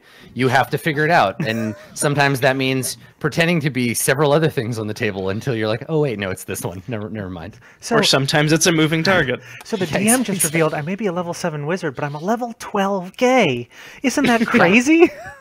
Yeah, turns out. Yeah, multi-classing is harder than you'd think, though. Oh, man. This is going places, and I love it. I mean, I really wanted to just see if I could irritate you by saying, but don't you miss when games weren't political? And just like nothing pisses me off faster than being like, this game isn't political. That's the thing, right? And this is not even about games. This is just like a truism of culture that things that do not appear political simply are in ways that are invisible to you because of the bag of privilege that has been pulled over your head, right? Like people who think that tabletop role-playing games are apolitical simply just don't see the ways in which they're politicized to other people. I would challenge anyone to look at the cover of Drums of Fire Top Mountain, I think, or Drums of Fire Mountain, and not say D&D has been political for a very long time. Content warning, if you Google that, it's racist as fuck. It is just gross to look at. Now I feel bad. But like this is the thing, right? Like role-playing games are just, they're a thing, and everything is political, whether you want it to be or not. And that cry of like, keep your politics out of my role-playing games, it's horseshit. It's not a good one. It's not a good thing to try to say, because it's like, you just don't see the ways it's political. It doesn't mean it has to be like every game is about how we destroy the patriarchy with swords and fireballs, but it informs your game choosing to talk about that stuff or not. Yeah. Speaking of, you know, bringing things into the games you play, I mean, you and I kind of talked very briefly about this on Twitter today, but I bring a lot of anxiety into all the things I do, and it's kind of one of those, like, I have to spend half an hour, like, deep breaths, trying not to barf before every session we do, which is 2 or 3 nights a week. Do you have any sort of, like, ongoing issues with that sort of stuff? And if so, how do you deal with it? Yeah, I mean, like, for me, obviously, all my own personal stuff, like, gets pulled into role-playing games, and I try to use it and channel it in service of the games that I play. But the games that I GM tend to develop themes or have themes around things that I find interesting. Sometimes I'm doing it on purpose. Sometimes it develops, and that's more a conscious choice, right? That's the media that I choose to engage in, the TV shows that I watch and movies that I watch come into the game by way of inspiring me, and I make those choices based on my own preferences. But the more subtle stuff tends to be around like lived experience, right? Like the things like how I have to, every time I run a game, I have to remind my like depressive state, like, no, you do actually like this. Like, I know you think you hate role-playing games right now, and I know you think you just want to not do this show and pretend you got like hit by a car so you don't have to do it and you have an excuse. But like, shut up. Just shut the fuck up. I gotta run a role-playing game. Go back in your cage. You know, I think everybody's experience affects the way that they do everything that they do, and you learn ways to cope. And if I can get over that, which normally I can, that initial hump of like, I hate everything I love. If I can get over that, I'm like, oh yeah, no, actually this is great. Like, I love playing role-playing games. What am I talking about? Forget you. Like, I can be reminded of that relatively easily. But it's hard. It's really hard sometimes to push past that. And I think that the more we're able to talk about that stuff, to be like, yeah, actually, it's like tough to get up in front of a bunch of people and do a creative thing and then have people yell at me because I hate Dungeons and Dragons. Like that's hard. It's actually like, you can pretend to be cool and stuff and be like, I'm a man, I don't have feelings. And as a man who doesn't have feelings, I don't care what you think. But like, I mean, it sucks. And it's hard. And like, the fun, exciting, good, cool shit is way overpowering of all the other horse shit, and if it wasn't, I wouldn't do it. So it's just about finding the skills to handle that, right? Like, for me, like, mental health isn't a thing you just like get better from. It's not like I'm like, shucks, like, I beat that depression. I took the antidepressant pills, now it's gone forever. I can write it off my character sheet. It's just like, no, like, when I feel bad or when I have like struggles with that stuff, I'm like, cool, all right, let me just open up the mental health toolkit and see what thing's going to help me put that back in the quiet place where it's not going to bother me for a while. I can get around it. So yeah. Maybe we should try to hold like a trait vote and vote off everyone's depression. That'd be nice. Yeah, right. The problem is being depressed is a great way to earn fate points. True. So Burning Wheel characters are shit. They're shit people, and the shittier they are, the more points they get, and you don't want to be a Burning Wheel character. Because the worse off you are, the harder your life is, and the more complicated your shit is, the more rewards the game is going to give you. Just briefly speaking about Burning Wheel, we have a question from one of our GMs who wants to know how high or how is B9 resources too high a starting value, and that one's for Zach, who couldn't be here. No. You can, I mean, you can make a character who, depending on how many life paths you have, yeah, there are life paths specifically designed for this. Like in our game, when Dave went to make his character, I asked Luke and Tor and the other folks I was like, what's the highest resources you could start with in a game? What life paths do I need to take that are going to give me the best possible resources? And then Dave made his character like that. I mean, the thing is, the higher, this goes for any game, right? Like having a high value in a stat or a skill or whatever is going to give you certainty. That's all it gives you. When you say, you make a statement in a role-playing game, like, I buy a boat. And then the rules are like, oh, you think so, huh? And if you have a high value in that stat, your boat buying skill, your chances are pretty good that your statement of, I am buying a boat, is going to be like, yeah, okay, you are, because you have all the dice. You obviously care about this thing. If you only have 2 or 3, it's more like, I buy a boat? Please? Dice? So all you're really doing is saying, I care about this stuff enough that I put my points into it. I invest resources in so that I can have that stat. And you're buying certainty. You're buying narrative control, which for some players, that's fun. They want a few things where they're like, when I draw my sword, I want to get what I want. But for other players, when they're like, when I draw my sword, I want everything to go wrong, they can just put less points in it and be like, I kill him?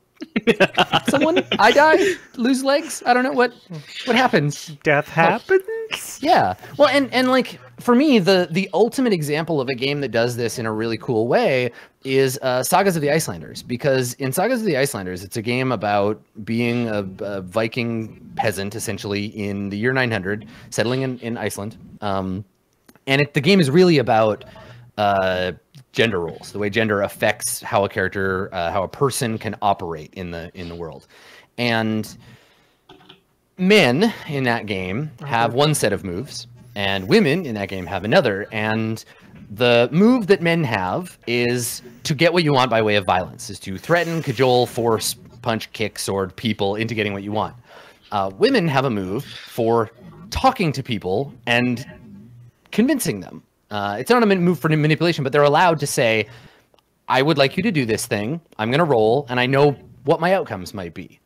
Men can know what their outcomes might be with fighting. Now, it doesn't mean that a man can't ask someone like, hey, Sven, can I have that goat?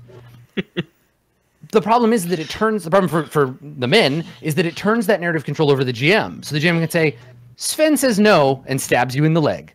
But if a woman says, hey, Sven, give me that goat, the player has a role to make. They have some degree of mechanical certainty, which is really interesting because it drives players down a very particular narrative road. It creates a foundation for the stories that they can tell and the places where they struggle. And that says something about the way their gender operates in that very specific culture. And then it allows the game to deviate, right? You can have women who are capable of fighting, or you have shield maidens. That deviate from the gender roles in a really interesting way. And I think that certainty is something that I've seen every player of every role-playing game come head-to-head with, because some games want you to exist in that uncertain space. D&D has very, very little in the way of character certainty. You can say, my character is super cool and a great fighter, and I got a +10 to hit, but you're rolling a d20, so that's anywhere between an 11 and a 30, right? Like, you're all over the place. So even if you think that you have some certainty, you might roll really poorly. And I think that that's something that more and more I look at when I look at games. I'm like, what does this game want me to feel comfortable doing within a certain degree of my own success or failure? And then what does it not care about? Which is really cool and very present in especially the Powered by the Apocalypse games. But even in a game like Burning Wheel, the skills and stats that you have lots of points in, you're telling the game, I want to do this thing more successfully. Yeah. So I'm going to jump in. A couple times you mentioned about what games are about. And I know that you're a big fan of Burning Wheel. I've been watching your walkthrough of it. What is Burning Wheel about? So I tried to answer this quickly, and I ended up with like an 1.5 hour long YouTube video. So the short thing is, it's just Burning Wheel is a character-driven fantasy role-playing game. It cares about the characters and what they want. Burning Wheel in and of itself doesn't really care about anything except watching the players' characters fight about stuff, like fight for the things they want in the world. So what I like about it, above and beyond all the mechanical stuff, is that as a GM, I get to be very reactionary. I get to be like, all right, 4 players, 12 things you care about. Today I'm going to pick on these 5, and I'm going to find out if you actually care about that stuff. How far are you willing to go? I'm going to get in your way. I'm going to put obstacles. I'm going to make you struggle to get the thing that you want. And that's the kind of fiction that I really like. The game creates that sort of fiction just by giving a shit about the characters. And then, yeah, the hour and a half long video explains how and in great detail, but mechanically, that's the core of it, right? Is like, what does your character want, and then everything else is about getting that thing or trying to.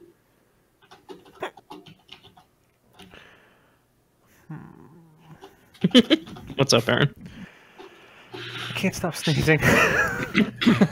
Well, I'll do you have any advice for folks that start off or that is considering running a Burning Wheel campaign maybe Saturday? Yeah. So Specifically. So like, people have this idea of Burning Wheel as being like really complicated or like difficult or whatever, and like it's nuanced. There's a lot of different stuff, but it all functions off more or less the same principles, right? Like the most important thing is intent and task in that game. What does the person want from the role? Is the task appropriate to it? And then set a difficulty. And if you can't figure it out, it's op 3. It's always op 3 if you can't figure it out. Just pick that. The game your players will whine and complain because everything seems hard, but failure is a part of the game. Burning Wheel is about trying one thing. If it doesn't work, not giving up and running away, but trying a different thing, right? The goal of your belief, the thing that you want, is under a glass cage with laser beams around it. And if you can't sneak in to steal it, you got to convince someone else to do it. And if they don't want to do it, you got to find another way. There's always another way to get at it. You should constantly be going after your goals. And so the GM's job is just to be like, nope, here's a complication. Here's another complication. Uh-oh, you got the thing you wanted. Maybe it's poisoned. Poison lasers, sorry. Right. Well, like the thing is, like the best thing to do in Burning Wheel is to get a person to a place where they are about to get what they want, right? They're like, finally, I have seized the throne of Glorthamia, and I'm covered in the blood of my friends and family, and I have seized it. And then you're like, cool, everyone is dead. And how do you feel about that? Do you still want it? Right? Like, you've done these things, and they should be making this decision all the way along, right? Like, what are you willing to do to get what you want? So yeah, I mean, just focus on the players' beliefs and challenge them. Just put obstacles in the way. Ask them questions. Use them to interrogate the world around you. And don't try to do everything at once. Don't be like, all right, session 1, let's dual wits, fight, range and cover. Everybody make resource tests, practice roll. Like, just start with the basic shit. Just roll some d6s. You'll be fine. Just do it one at a time. Awesome. Yeah. That's fair. So kind of going back to streaming in general. So what with us opening up our big Dungeon World thing to pretty much everybody, we've slowly branched out from, we've got some people kind of scattered around North America, and now we have people we're connecting to from all around the world, and obviously we're going to run into technical difficulties with that. But what sort of difficulties have you run into with your whole streaming thing that you weren't expecting? I feel like the most difficult stuff about streaming, like role-playing games particularly, like once you get a handle on the technical stuff, like once everybody's got mics that work and cameras that work, and you've got your overlays and all that stuff like figured out, it's pretty replicable. You can pretty much do the same thing every time, and barring random internet trouble, you'll be okay. Yeah. It's about managing the audience and doing all the other business stuff, right? Like if you want channel growth, finding ways to make that happen. If you want audience if your goal is subscribers, like managing how to encourage people to subscribe, like making it a doable, like a business thing. And I think a lot of that you can start with, what are we trying to accomplish? Right? Because there isn't just one purpose to broadcasting. There's a whole bunch of different things you can do that can be your reason for doing it. So knowing that and having a clear vision from the get-go really helps. Yeah, it's tough. Buy-in, I think, is the other thing, because you're not doing it alone if you're doing a role-playing game. Having people buy into that goal and being clear and explicit, right? Like if your goal Definitely. is, I want views, I want people to watch it, like, are you going to support me in that? And what is the benefit for you? Like what are you going to get from doing this thing?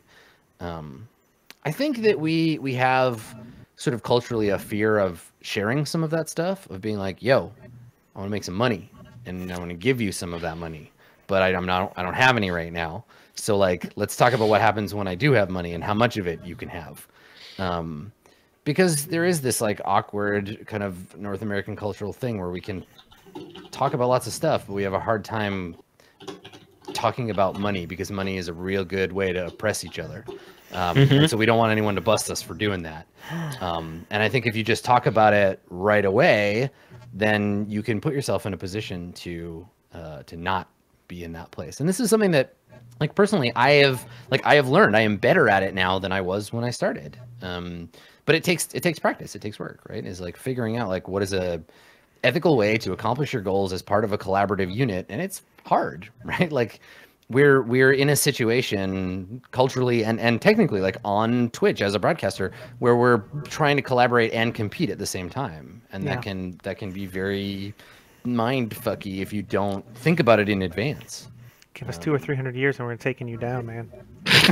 Right. Well, that's the thing, right? And it's like there's all this mythology around how to become successful, like in this space.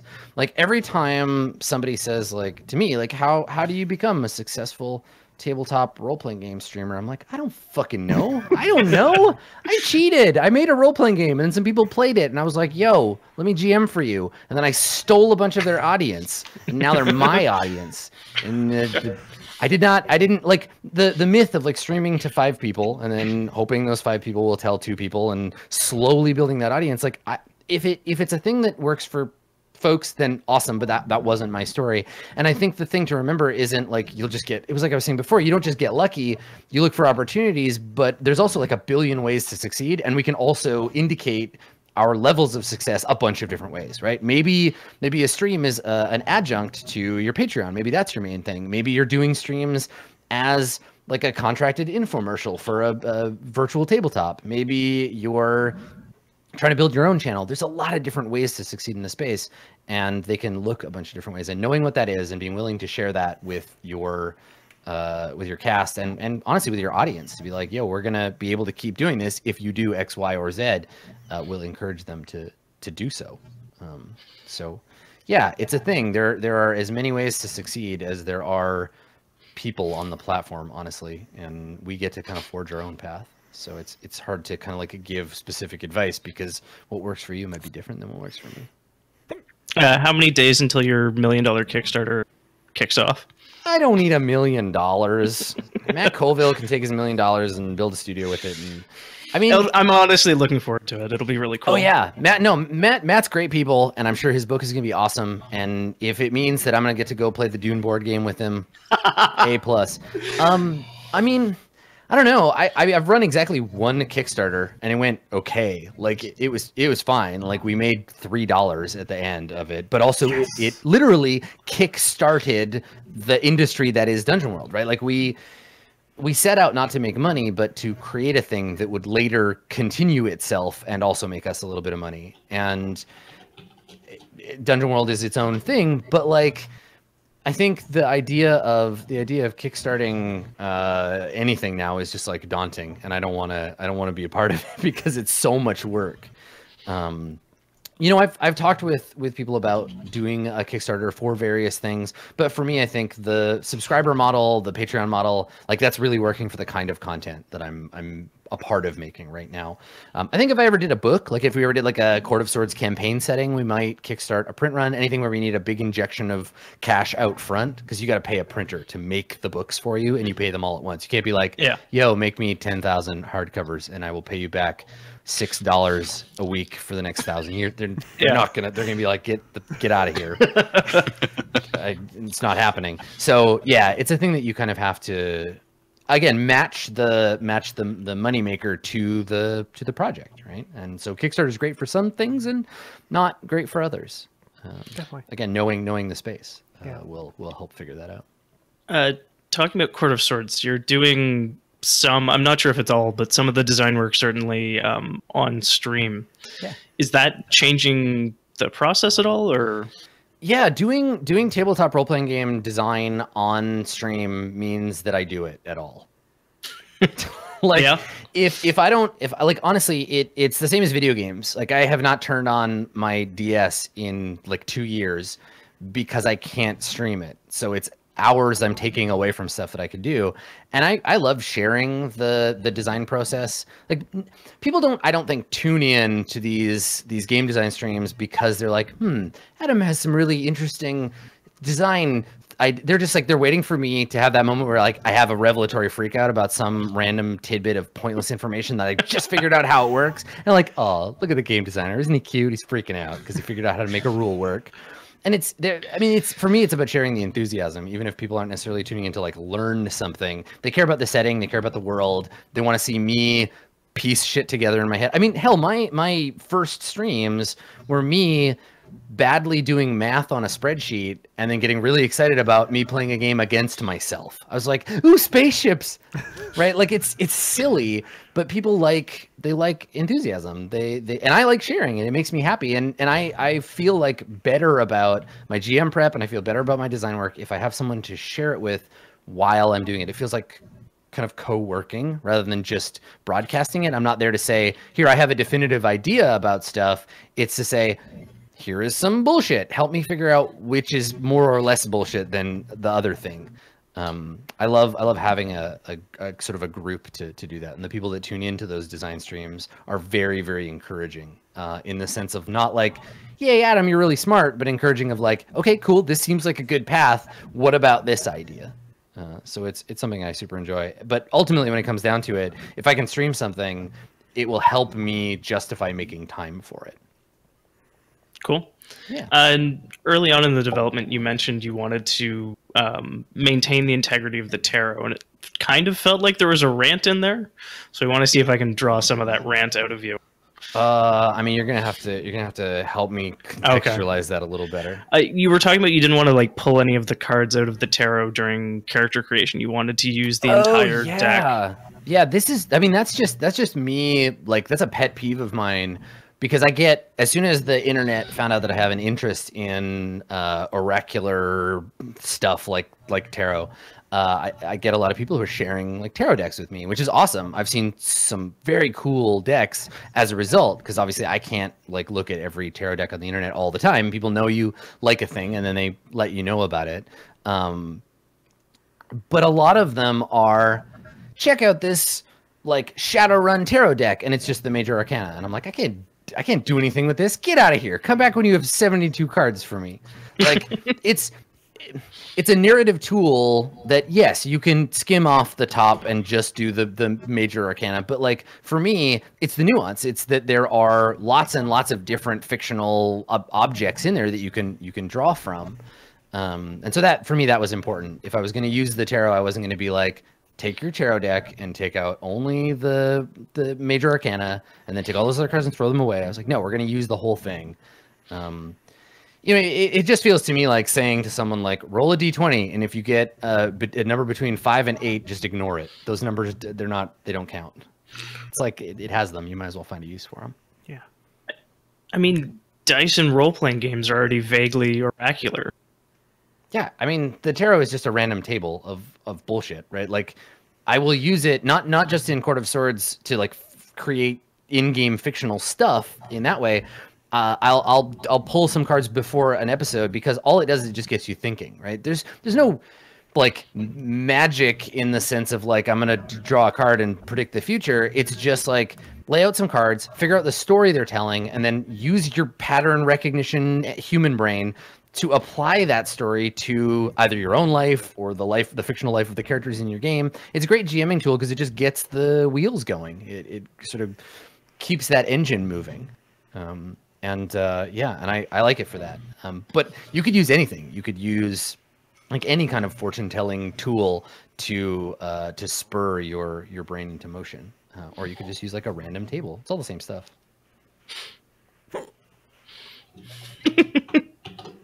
Hi, Aaron. Hi, how's it going? It's actually really good because then I know that's how I know that we're done with the question. Like it's an awesome audio cue. Like if you were editing an audio of this, you'd be like, it's like the clapper is perfect. I'm really into it. Yeah, it's a little beep, right? It's one of many services I provide. Yeah, it's really good. I'm into it. It's punctuation, man. Yeah. So this is kind of a question that we've asked most of the guests we've had here this month. But so do you have any indie RPGs that you wanted to gush about? Kind of about like amplifying that sort of signal too. Well, currently nobody is paying me to market their role-playing game, so no, I don't. Buy Dungeon World. Go to dungeonworld.com, click the buy button. Buy no other games.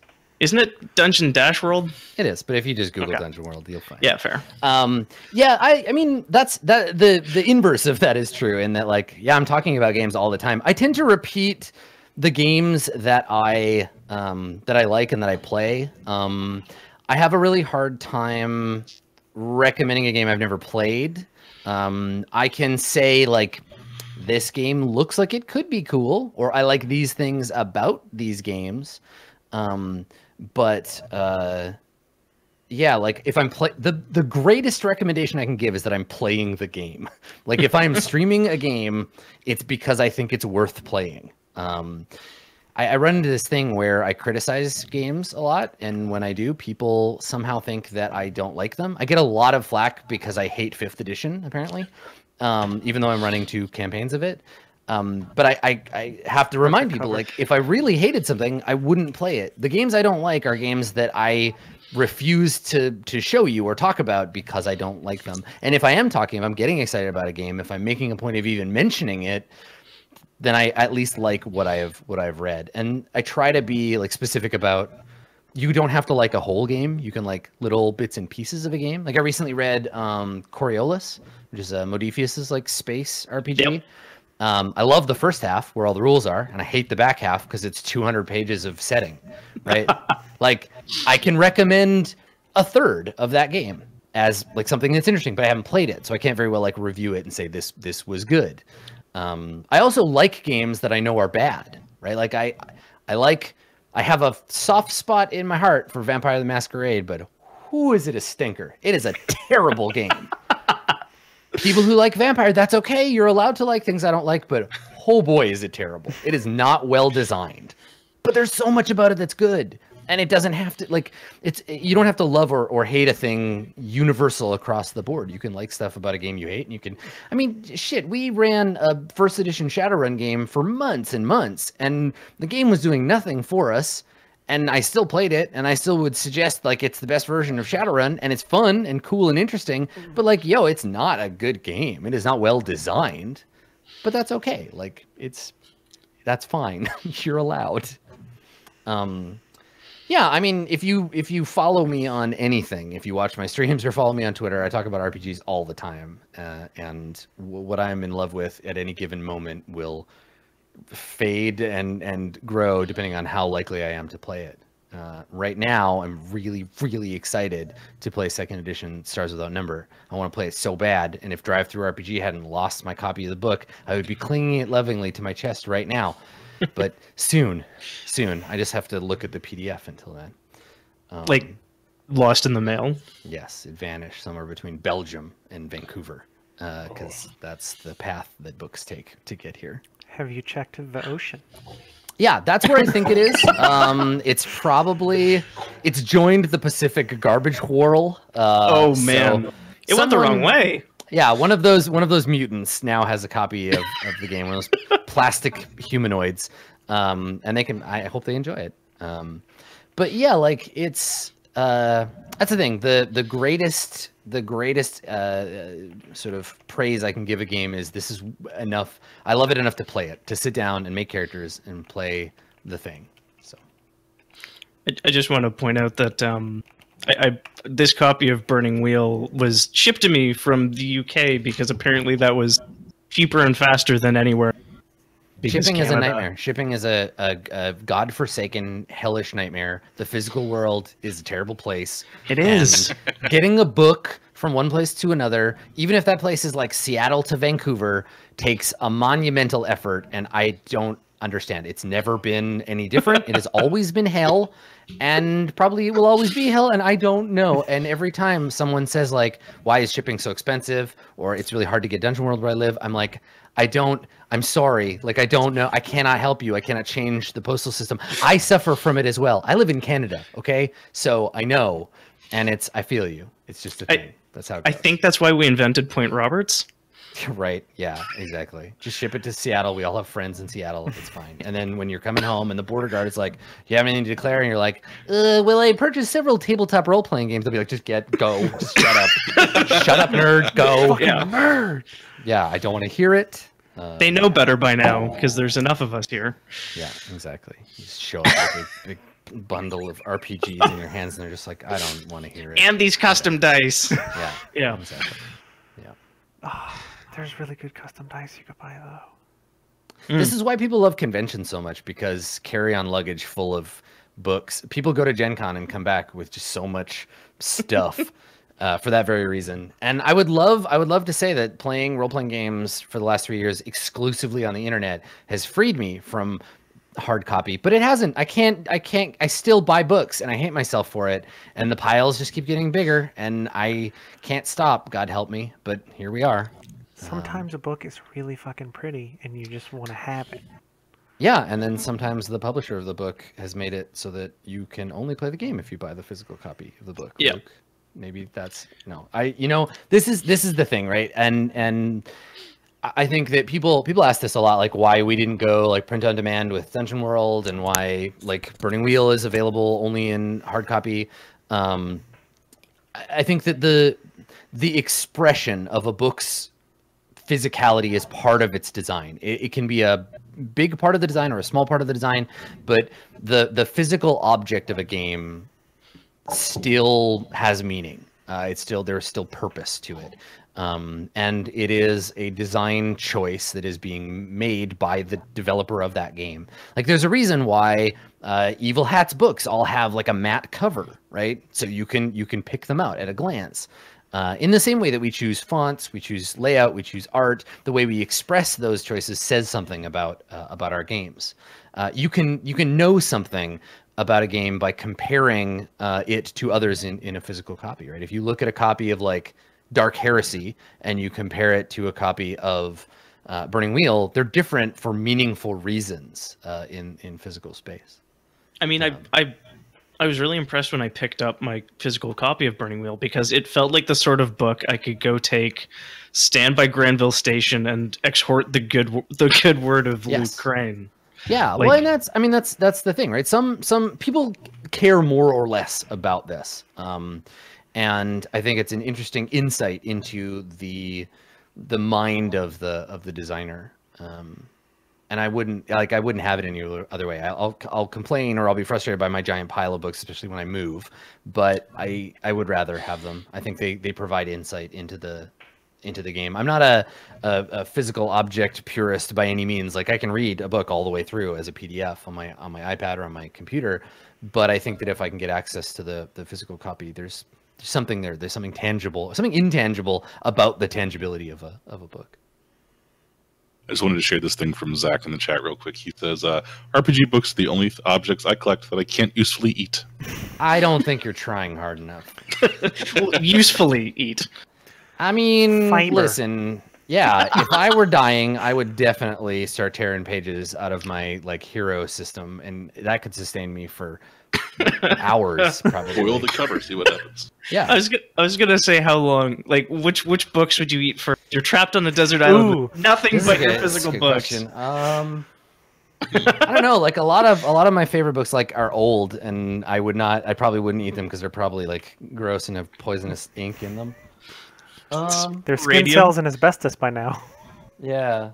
I mean, we've all eaten a character sheet once or twice in our day, all right? Who gain its amongst power. us? Who hasn't played Exactly. Paranoia, right? Who amongst us has not either on purpose or by accident consumed their character sheet? But like, yeah, I mean, it depends on the paper stock. I'd have to flip through them. We'd have to go all like American Psycho on them and find the one that has the most delicious stock and the finest ink. Yeah. I mean, you laugh, but this is a conversation that people who have published, especially people who have self-published an RPG, have at places like Gen Con. There are conversations at 2 a.m. about like, why did you choose this paper stock? What did you like? Why were you? I noticed it's off-white, but like only a little off-white. Why? What color is that? What color paper did you use? What printer did you go through? Did you get that from China? And that's the thing. These are conversations that people have. No normal person has these conversations, but RPG publishers, the kind of people who care about winning Ennies, have these conversations. That's the group. The Diana Jones Awards nominees, they have conversations like this. I was gonna say define a normal person, but I think you just did. So. I just did. Yeah, everybody except those people. Everybody except like Mike Selinker and company, in which I will include myself in that group. I guess that's the end of that question. Yeah, thank you. Done.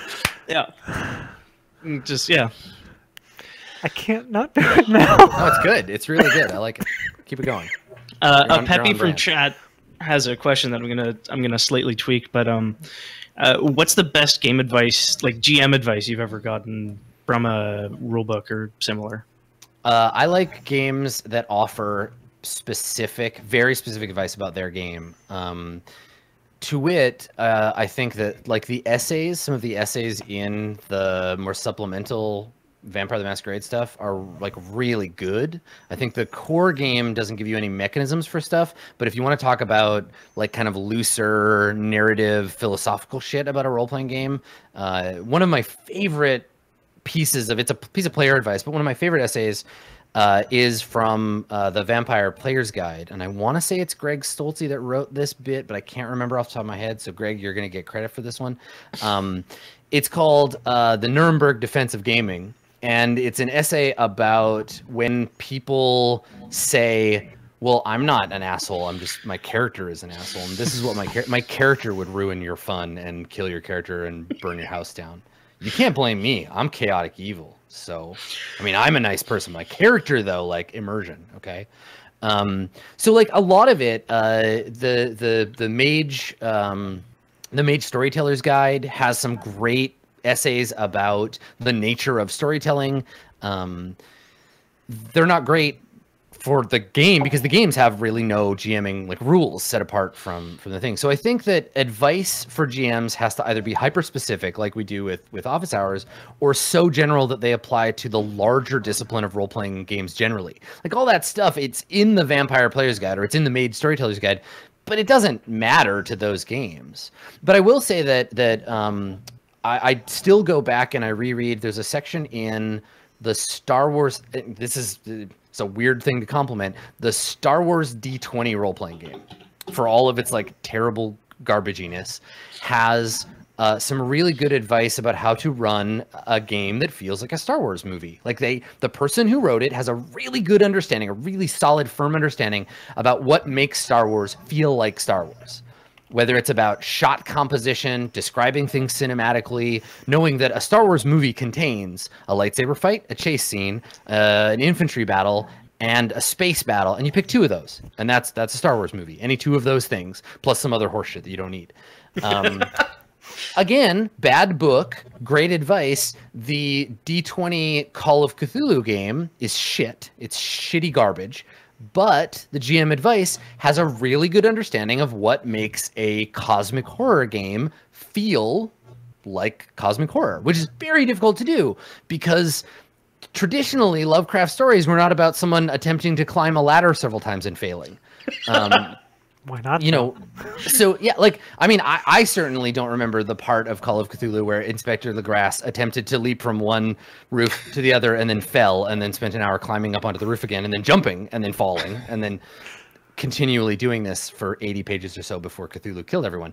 But that's what I think to me is super valuable, is not how do I run generally this scenario in this game. It's like, what is this game about and how can I express that as a game master? I like it when the game gives me rules for this stuff, but if you're not going to give me rules, at least tell me like how to think about the world. Give me tonal advice. Tell me what your game is about and how to think about those things. Vihander does a pretty good job of this too, where it says, these are the kinds of things you're going to need to include in your game if you want it to feel like what we intended. And it may not be evident just from the rules, but like this is a game that's about these things. And if you create a game that you pick and choose a couple of these and make the stories about that stuff, you'll probably have a game that feels like what we intended Zweihander to feel like. That stuff is really valuable to me if you're not going to give me like specific rules. Cool. Yeah. Yeah. That was an awesome answer. Yeah, well, and this is pointed out just as a quick aside in chat, like discography or filmography. I do not like the rules of Eclipse Phase. I'm not going to play that game. I love the world and the universe. Eclipse Phase has an entire page of movies, TV shows, and books and comics to reference, and they're all in like size 6 font. Thank you, Adam Jury. It's like 3 columns, size 6 font of like 100 things for each category. And if you want to understand what this game feels like, just like go and watch any number of these. I find that stuff crazy valuable. I will say I've read or watched or listened to everything in the Burning Wheel. Like that last page, I've consumed all that media, and it has absolutely made me a better Burning Wheel GM because the overt, obvious stuff or the subtle influence, in the same way that I think the book influences it, the music that someone is listening to when they design, the movies and TV shows that they watched when they were designing the game, I think that provides relevant, if very tangential, subtext for the game. But I'm a big I'm a mashup artist. I love taking other inspirations and then breaking them down in the acid bath of my mind, and then just taking the good stuff out and putting it back in. So it's valuable to me to just be given a list and not have to guess. Yeah, definitely. Yeah. So I think it was John from a couple of interviews ago. He was saying that a bunch of the things that players are asked to do in terms of describing their character's actions are like GM training, specifically in Blades. And specifically in Blades, yeah. Yeah, I kind of categorically oppose the idea that there is a hierarchy. I'm very ahierarchical across the board in my life, and in role-playing games, I don't like it either. When there's this implied hierarchy that was very explicitly put in place by one Gary Gygax back in the day, where it's like people who don't know anything about role-playing games, people who are players in role-playing games, game masters, and then game designers, and they're in that order. Like you cannot be a good game master without being a good player first, and that's like an escalation. There's a specific step up, which I think is horseshit. I think it's all pretty flat. I think you can not really ever play a game, but you can still understand design. I think that you can GM without really having to play a game. I don't see them as being a ladder from one to the other, but I also think that games can encourage that. Like I think Fate is a great game where you can engage as a player and you can learn what it's like to take authoritative action outside of your own character. Fiasco is the same way, right? Microscope, games that invite you to be like, this is a mechanically flattened hierarchy. They can give you either competence or they can give you confidence in the idea of stepping up to the plate, so to speak, and saying like, I am going to make a declarative statement about this thing that isn't about my character. If you really want to nerd out about it, you can look into like stances as a forge theory thing. There's this approach that when you're playing a game, you are taking a stance, right? Pawn stance or actor stance or director stance. I won't go into the whole thing, but there are ways of looking at who's in charge of what and why you make the decisions you make about your character or the world around them. And I think you can see those things, stances, built into role-playing games in a particular way. I think it's a useful framework to think about when you're going into a game. I don't inherently think that you need training at the PC level before you're allowed to like be a good game master, but I definitely think you can trick people into learning GM techniques because of the way that you play the game. That makes sense. Yeah. So I had a question for you that's kind of very tangential to everything else. Yeah, as long as it's not a math question. Shit. Okay, hold on. Give me like 10 seconds. Yeah, make up a new one because just rewrite this. Yeah. Okay. Yeah, I'm not into it. What can we all do to help smash the patriarchy?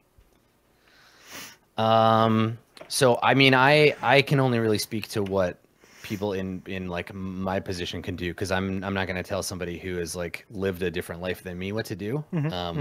But if you find yourself, like I often do, waking up in the morning and looking in the mirror and seeing a white man looking back at you, you can divest yourself of your privilege in favor of other people, right? So like, if there are a bunch of people of color talking about role-playing games and you have not been invited into that conversation, do not stride into it and be like, yo, everybody, I'm here to tell you what things are about.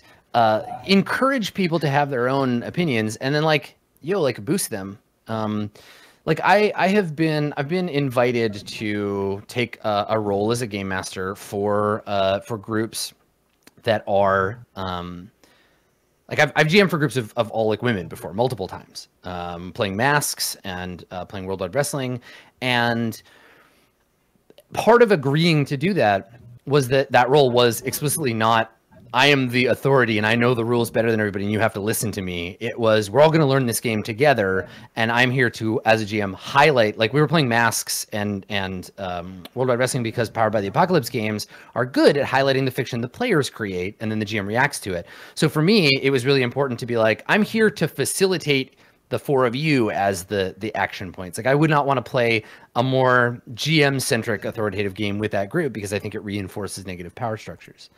But ultimately, like, I think it's about, in terms of patriarchy, especially just like inviting women into positions of power, all non-men, in fact, into positions of power in the hobby, listening to them, taking them seriously, boosting what they have to say, and not like repurposing their content as your own. I think this is a thing that is dangerous and that happens a lot of the time, where you hear a cool idea that like a non-binary person or a trans person or a woman or a person of color says, and you're like, that's great. And then you repeat it and everybody's like, look at all the likes you get on Twitter. And you're like, this is a thing that I definitely came up with and thought of myself.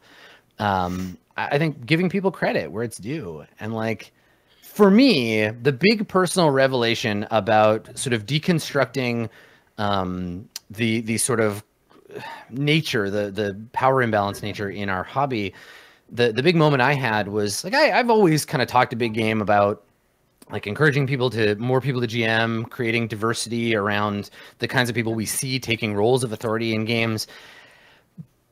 But for me, the real big moment was watching a friend of mine, Naja Otikor, watching her GM, Naja is a woman of color, watching her GM a game of Dungeons and Dragons and being like, I would not be making any of these decisions that she is making. I would not embody these NPCs in this way. I would never have thought to do any of this stuff because I come from a completely different culture. And seeing that and watching her run this game struck such a note of awe in me, in that I had cerebrally understood that people's culture informs the way that they play, but all I had ever been exposed to was other like white men predominantly running white man GMing games.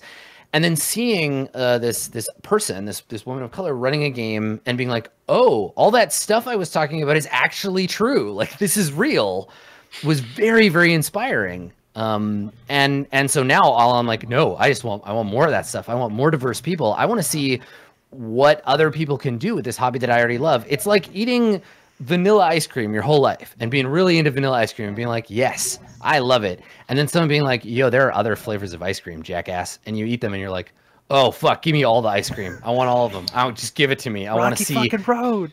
Yeah, I want all of the flavors, and I want everyone to find the flavor that is best for them. And I think the only way we can do that is just by creating diverse spaces. And for me, that means using my platform as best I possibly can to like highlight to other people. This is like I have a standing offer with anyone who wants to create content where they think that I am going to be able to benefit their content anyway, whether they want to like sit down with me for an hour and talk about like how to do an RPG show, or if they want to like call on my knowledge. I will. If you are a straight white man, you got to pay me for that shit. But like everybody else, I am willing to donate my time and effort to help boost your signal.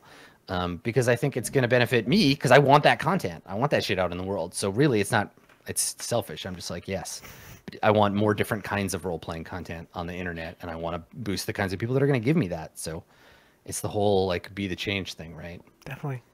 Yeah. There's lots of other interconnected ways in which we can do that, but that's the main thing, right? For me, at least, having a platform and using it for good. One thing vaguely related to that, I just want to shout out the we had a community question come in our Austin Watch, which was I think exactly a week ago, give or take, which came from Rob, and it was essentially, how do I be a person of color without always being the model minority? And Austin gave a really good, thoughtful answer that I couldn't do justice off the top of my head. But that's something worth looking up as well.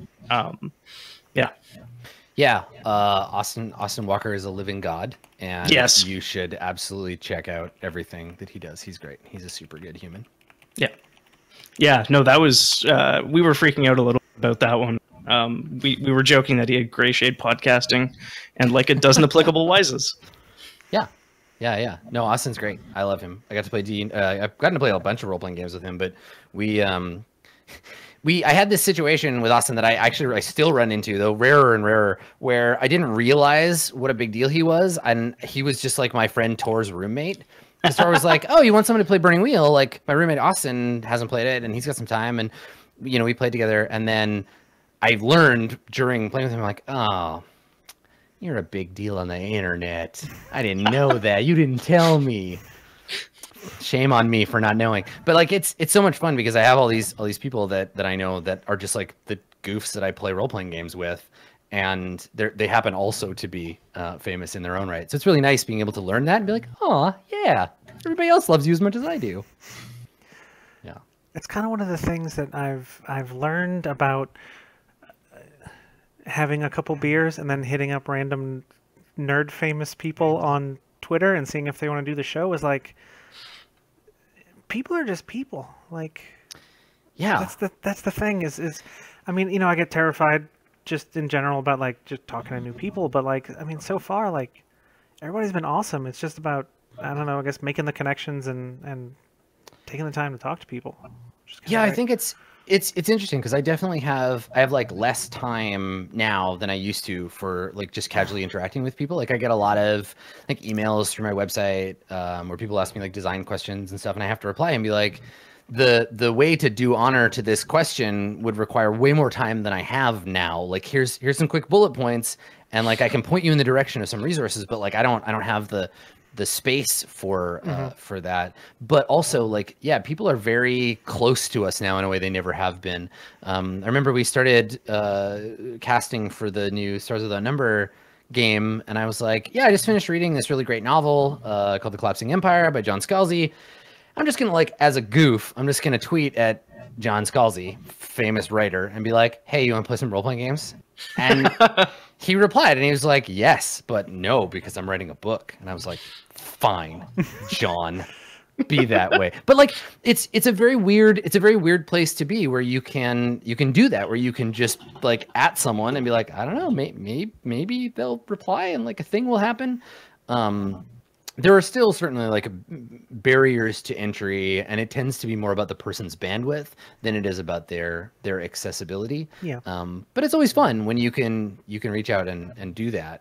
And sometimes you don't even have to. Like sometimes fans will mention a couple of people in.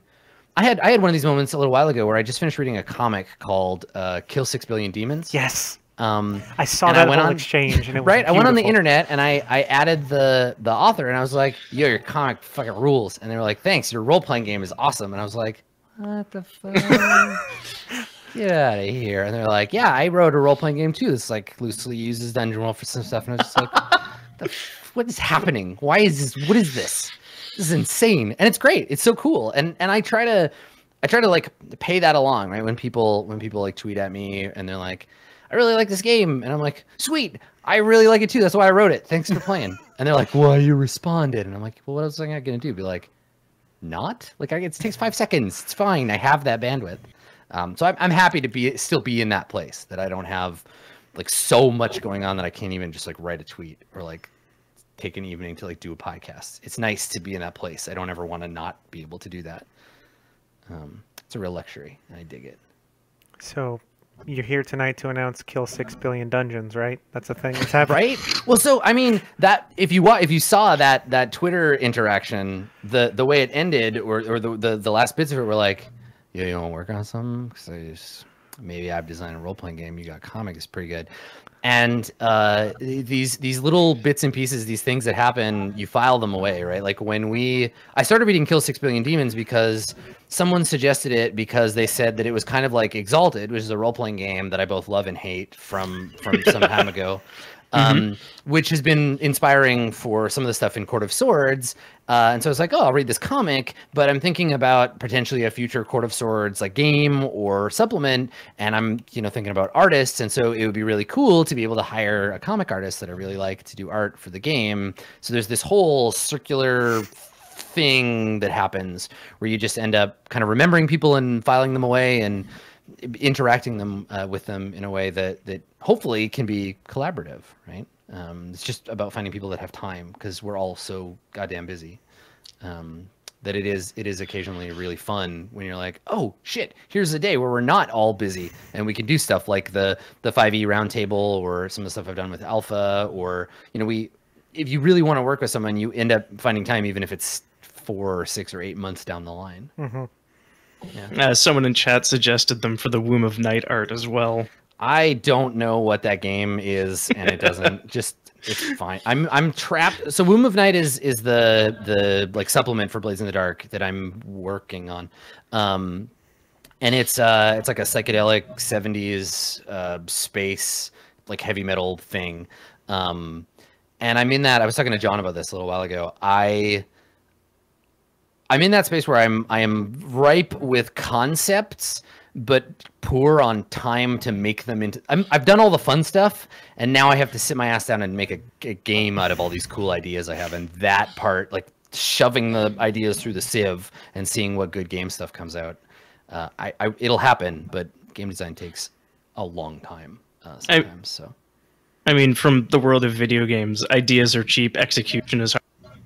Yeah, totally. I mean, it's easy to be inspired in a like generalized kind of hazy way, but it's much harder to make that into a thing that can replicate your inspiration at the table. Because that's all role-playing games are, right? Role-playing games are the person who designed the game had an idea about a cool fictional thing, right? Gary and Dave were like, it'd be really cool if we could do fantasy battles, but we want them small scale with like a little group of people, and we want it to be persistent, and that'd be really neat. That's what we want. Those would be cool. And then the game is a translation module of their ideas into our ideas on the other side, where we can play the game and we can get the fiction that they anticipated. So the game is a thing to translate Dave and Gary's dungeon ideas into everyone else's home campaign, so that they're at least analogous in some meaningful way. And that shit is hard. That is really hard to like make an engine that will replicate that experience multiple times and not have it be a fluke. Yeah, definitely. Yeah. It's fun though. And that's what makes a successful game, right? Like if you look at actual play, this is what I love about Apocalypse World, where you can look at a bunch of different actual plays of Apocalypse World, and they all feel like Apocalypse World games. Like you could have them coexist as short stories in an anthology. Blades does this super well too. They all feel like the same thing, and that's what game mechanisms are for, right? The rules create that fiction. Yeah. Do you think that the games that do that really successfully, that's why they seem to inspire so many spin-offs and hacks? I think Apocalypse World inspires spin-offs and hacks because it was designed to. I think that if you imagine the Powered by the Apocalypse sort of universe of games, they are all astrological bodies orbiting an invisible center, right? Apocalypse World is like a filled out character sheet, but we never get to see the character sheet before the game existed. Apocalypse World is a variation of a bunch of stuff, and you can see people try to create that like neutral game, the game that exists, the grand unified apocalypse theory game, but it doesn't exist because the fiction is so important to the application of Apocalypse World. But it was designed that way. Apocalypse World feels like, here is one thing you could do with these ideas, and we're all kind of making our own ideas around it. In the same way, though, less aggressively, I think Blades in the Dark is like that too. Blades is a game about a group of people who are part of a larger ecosystem of other groups of people who are in competition, and then the game has a cadence to its mechanisms that impels the game in a particular direction. But as long as you fit that model, it can be, you know, Battle of the Bands, it can be Dungeon Adventurers, it can be competing special ops squads. You can do a bunch of different stuff, but it still has to fit that mold. And Blades isn't the generic version of that thing. Blades is a specific application of a generic ideal that we don't get access to. We just see the shadows on the wall of Plato's game design cave. Huh. Yeah. Nice. Let's see. Does anybody have any more questions? I think I might be out of things. I'm pretty pleased with how this went. Yeah. Yeah. That's good. It's better than being like, does anybody have any more questions? You're like, no, get him out of here. Where's the giant novelty cane? Just Yeah. No. Thank you so much for taking the time to come hang out with us. This has been rad, and it's nice to just hang out and talk for a couple hours. I appreciate it. Yeah, my pleasure. Absolutely. That's why I like doing stuff like this, because I can like sit down and just like talk shit for a while and not have to like it's like we're playing a role-playing game, but there aren't really any like hard rules, right? We're just asking each other questions and trying to like figure out a cool fiction, and the fiction is like, what did these people think about role-playing games? Yeah. Fuck, I didn't realize we'd gamified these, but yeah. Well, I mean, that's that people ask me this a lot, right? They're like, how do you become better at GMing? And I'm like, most of my GMing stuff comes both from playing Dungeons and Dragons a lot, but also other places in life, right? Like I was in advertising for a long time, and doing like creative direction or pitching to clients or any of that, like there's a lot of similarity to things in a role-playing game. And same with like being on a panel. Like if I'm moderating a panel, you're pretty much just GMing the rest of the panelists. You're trying to get the best performance out of them. You're asking them interesting questions that will illustrate their character. It's just easier in D&D because there's all these rules, because we have the rule book and we're agreeing on the fiction. But yeah, doing a podcast interview, not that different. It's just like trying to encourage interesting stuff to come up out of it. Yeah. So yeah. That's a thing I didn't think of like that. That's kind of cool. Yeah, right? Turns out Adam's good at this shit. Yeah, turns out. Crazy, right? No, you know what? It's not that I'm good at it. It's just that I've managed to convince people that I am. And thank you for helping me maintain the myth that I know what I'm talking about. It's all about the tone of your voice. If you say something like it's true, people will just believe you. And then eventually you believe it yourself and you forget that you were ever bullshitting. Right. And you're good to go. And then you've built a career for yourself. You can't, I buy a boat? Yeah, no, exactly. You buy that fucking boat. I don't care how many resources you have. Look at your character sheet, you're like B0, fuck that shit. You buy that boat. And if they don't want to sell you the boat, then you can make a circles test to have someone build you one, or you can kill the person and take their boat. The world is your oyster as long as you're willing to suffer for it. And that's your boat. From the Burning Wheel. Yeah. Roll like you have G9 everything. That's right. Exactly. Pretend like your character sheet is a lot better than you are, because you're never going to get to look at it. So like, fuck it. You might as well just go. Just try. Yeah, definitely. Well, you know, if schedules ever work out again in the future, we'd love to have you on again for, I mean, just to shoot the shit, or, you know, a little one-shot game, or just whatever we've got, you know, whatever you've got time for. You've been awesome, so the more we can get you to come hang out, the better. Also, if you would like to plug any to all of the things. Yes. Yeah, sure. I mean, my main jam is if you want to see me do my thing, you can find me on twitch.tv/Adam Koebel. You can find me on Twitter, Skinny Ghost. And then I GM stuff all over the place. Most predominantly, I'm on JP doing a D&D show called Court of Swords. We just finished our Fate Accelerated game, which is Nebula Jazz. Finished that recently, and we're starting up a new Stars Without Number game. And then I run a game of Dungeons and Dragons, or at twitch.tv/D&D, and a game of the Burning Wheel on twitch.tv/Roll20app. So I am all over the damn place. If you want to watch me suffer under the weight of my own rule system, though, and you're watching this live or before the 25th, on the weekend on twitch.tv/BlueJay. Blue Jay is going to be GMing Dungeon World. It's her first time GMing, and it's me and Matt Mercer and Holly Conrad and Najo Tikor, the aforementioned game master.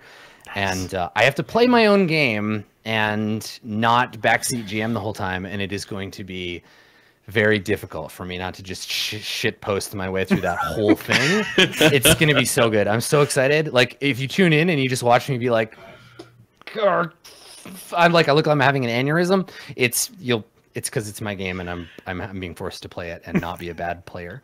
I think it's going to be a real fun challenge. I hope people tune in and that it goes well for all. That's a really good lineup too. Holy shit. Yeah, right. It's pretty cool. And I don't think, I know Nadja has played Dungeon World before, but I don't think any of the rest of them have. And God knows I haven't played in a while. We have to stop reading the chat.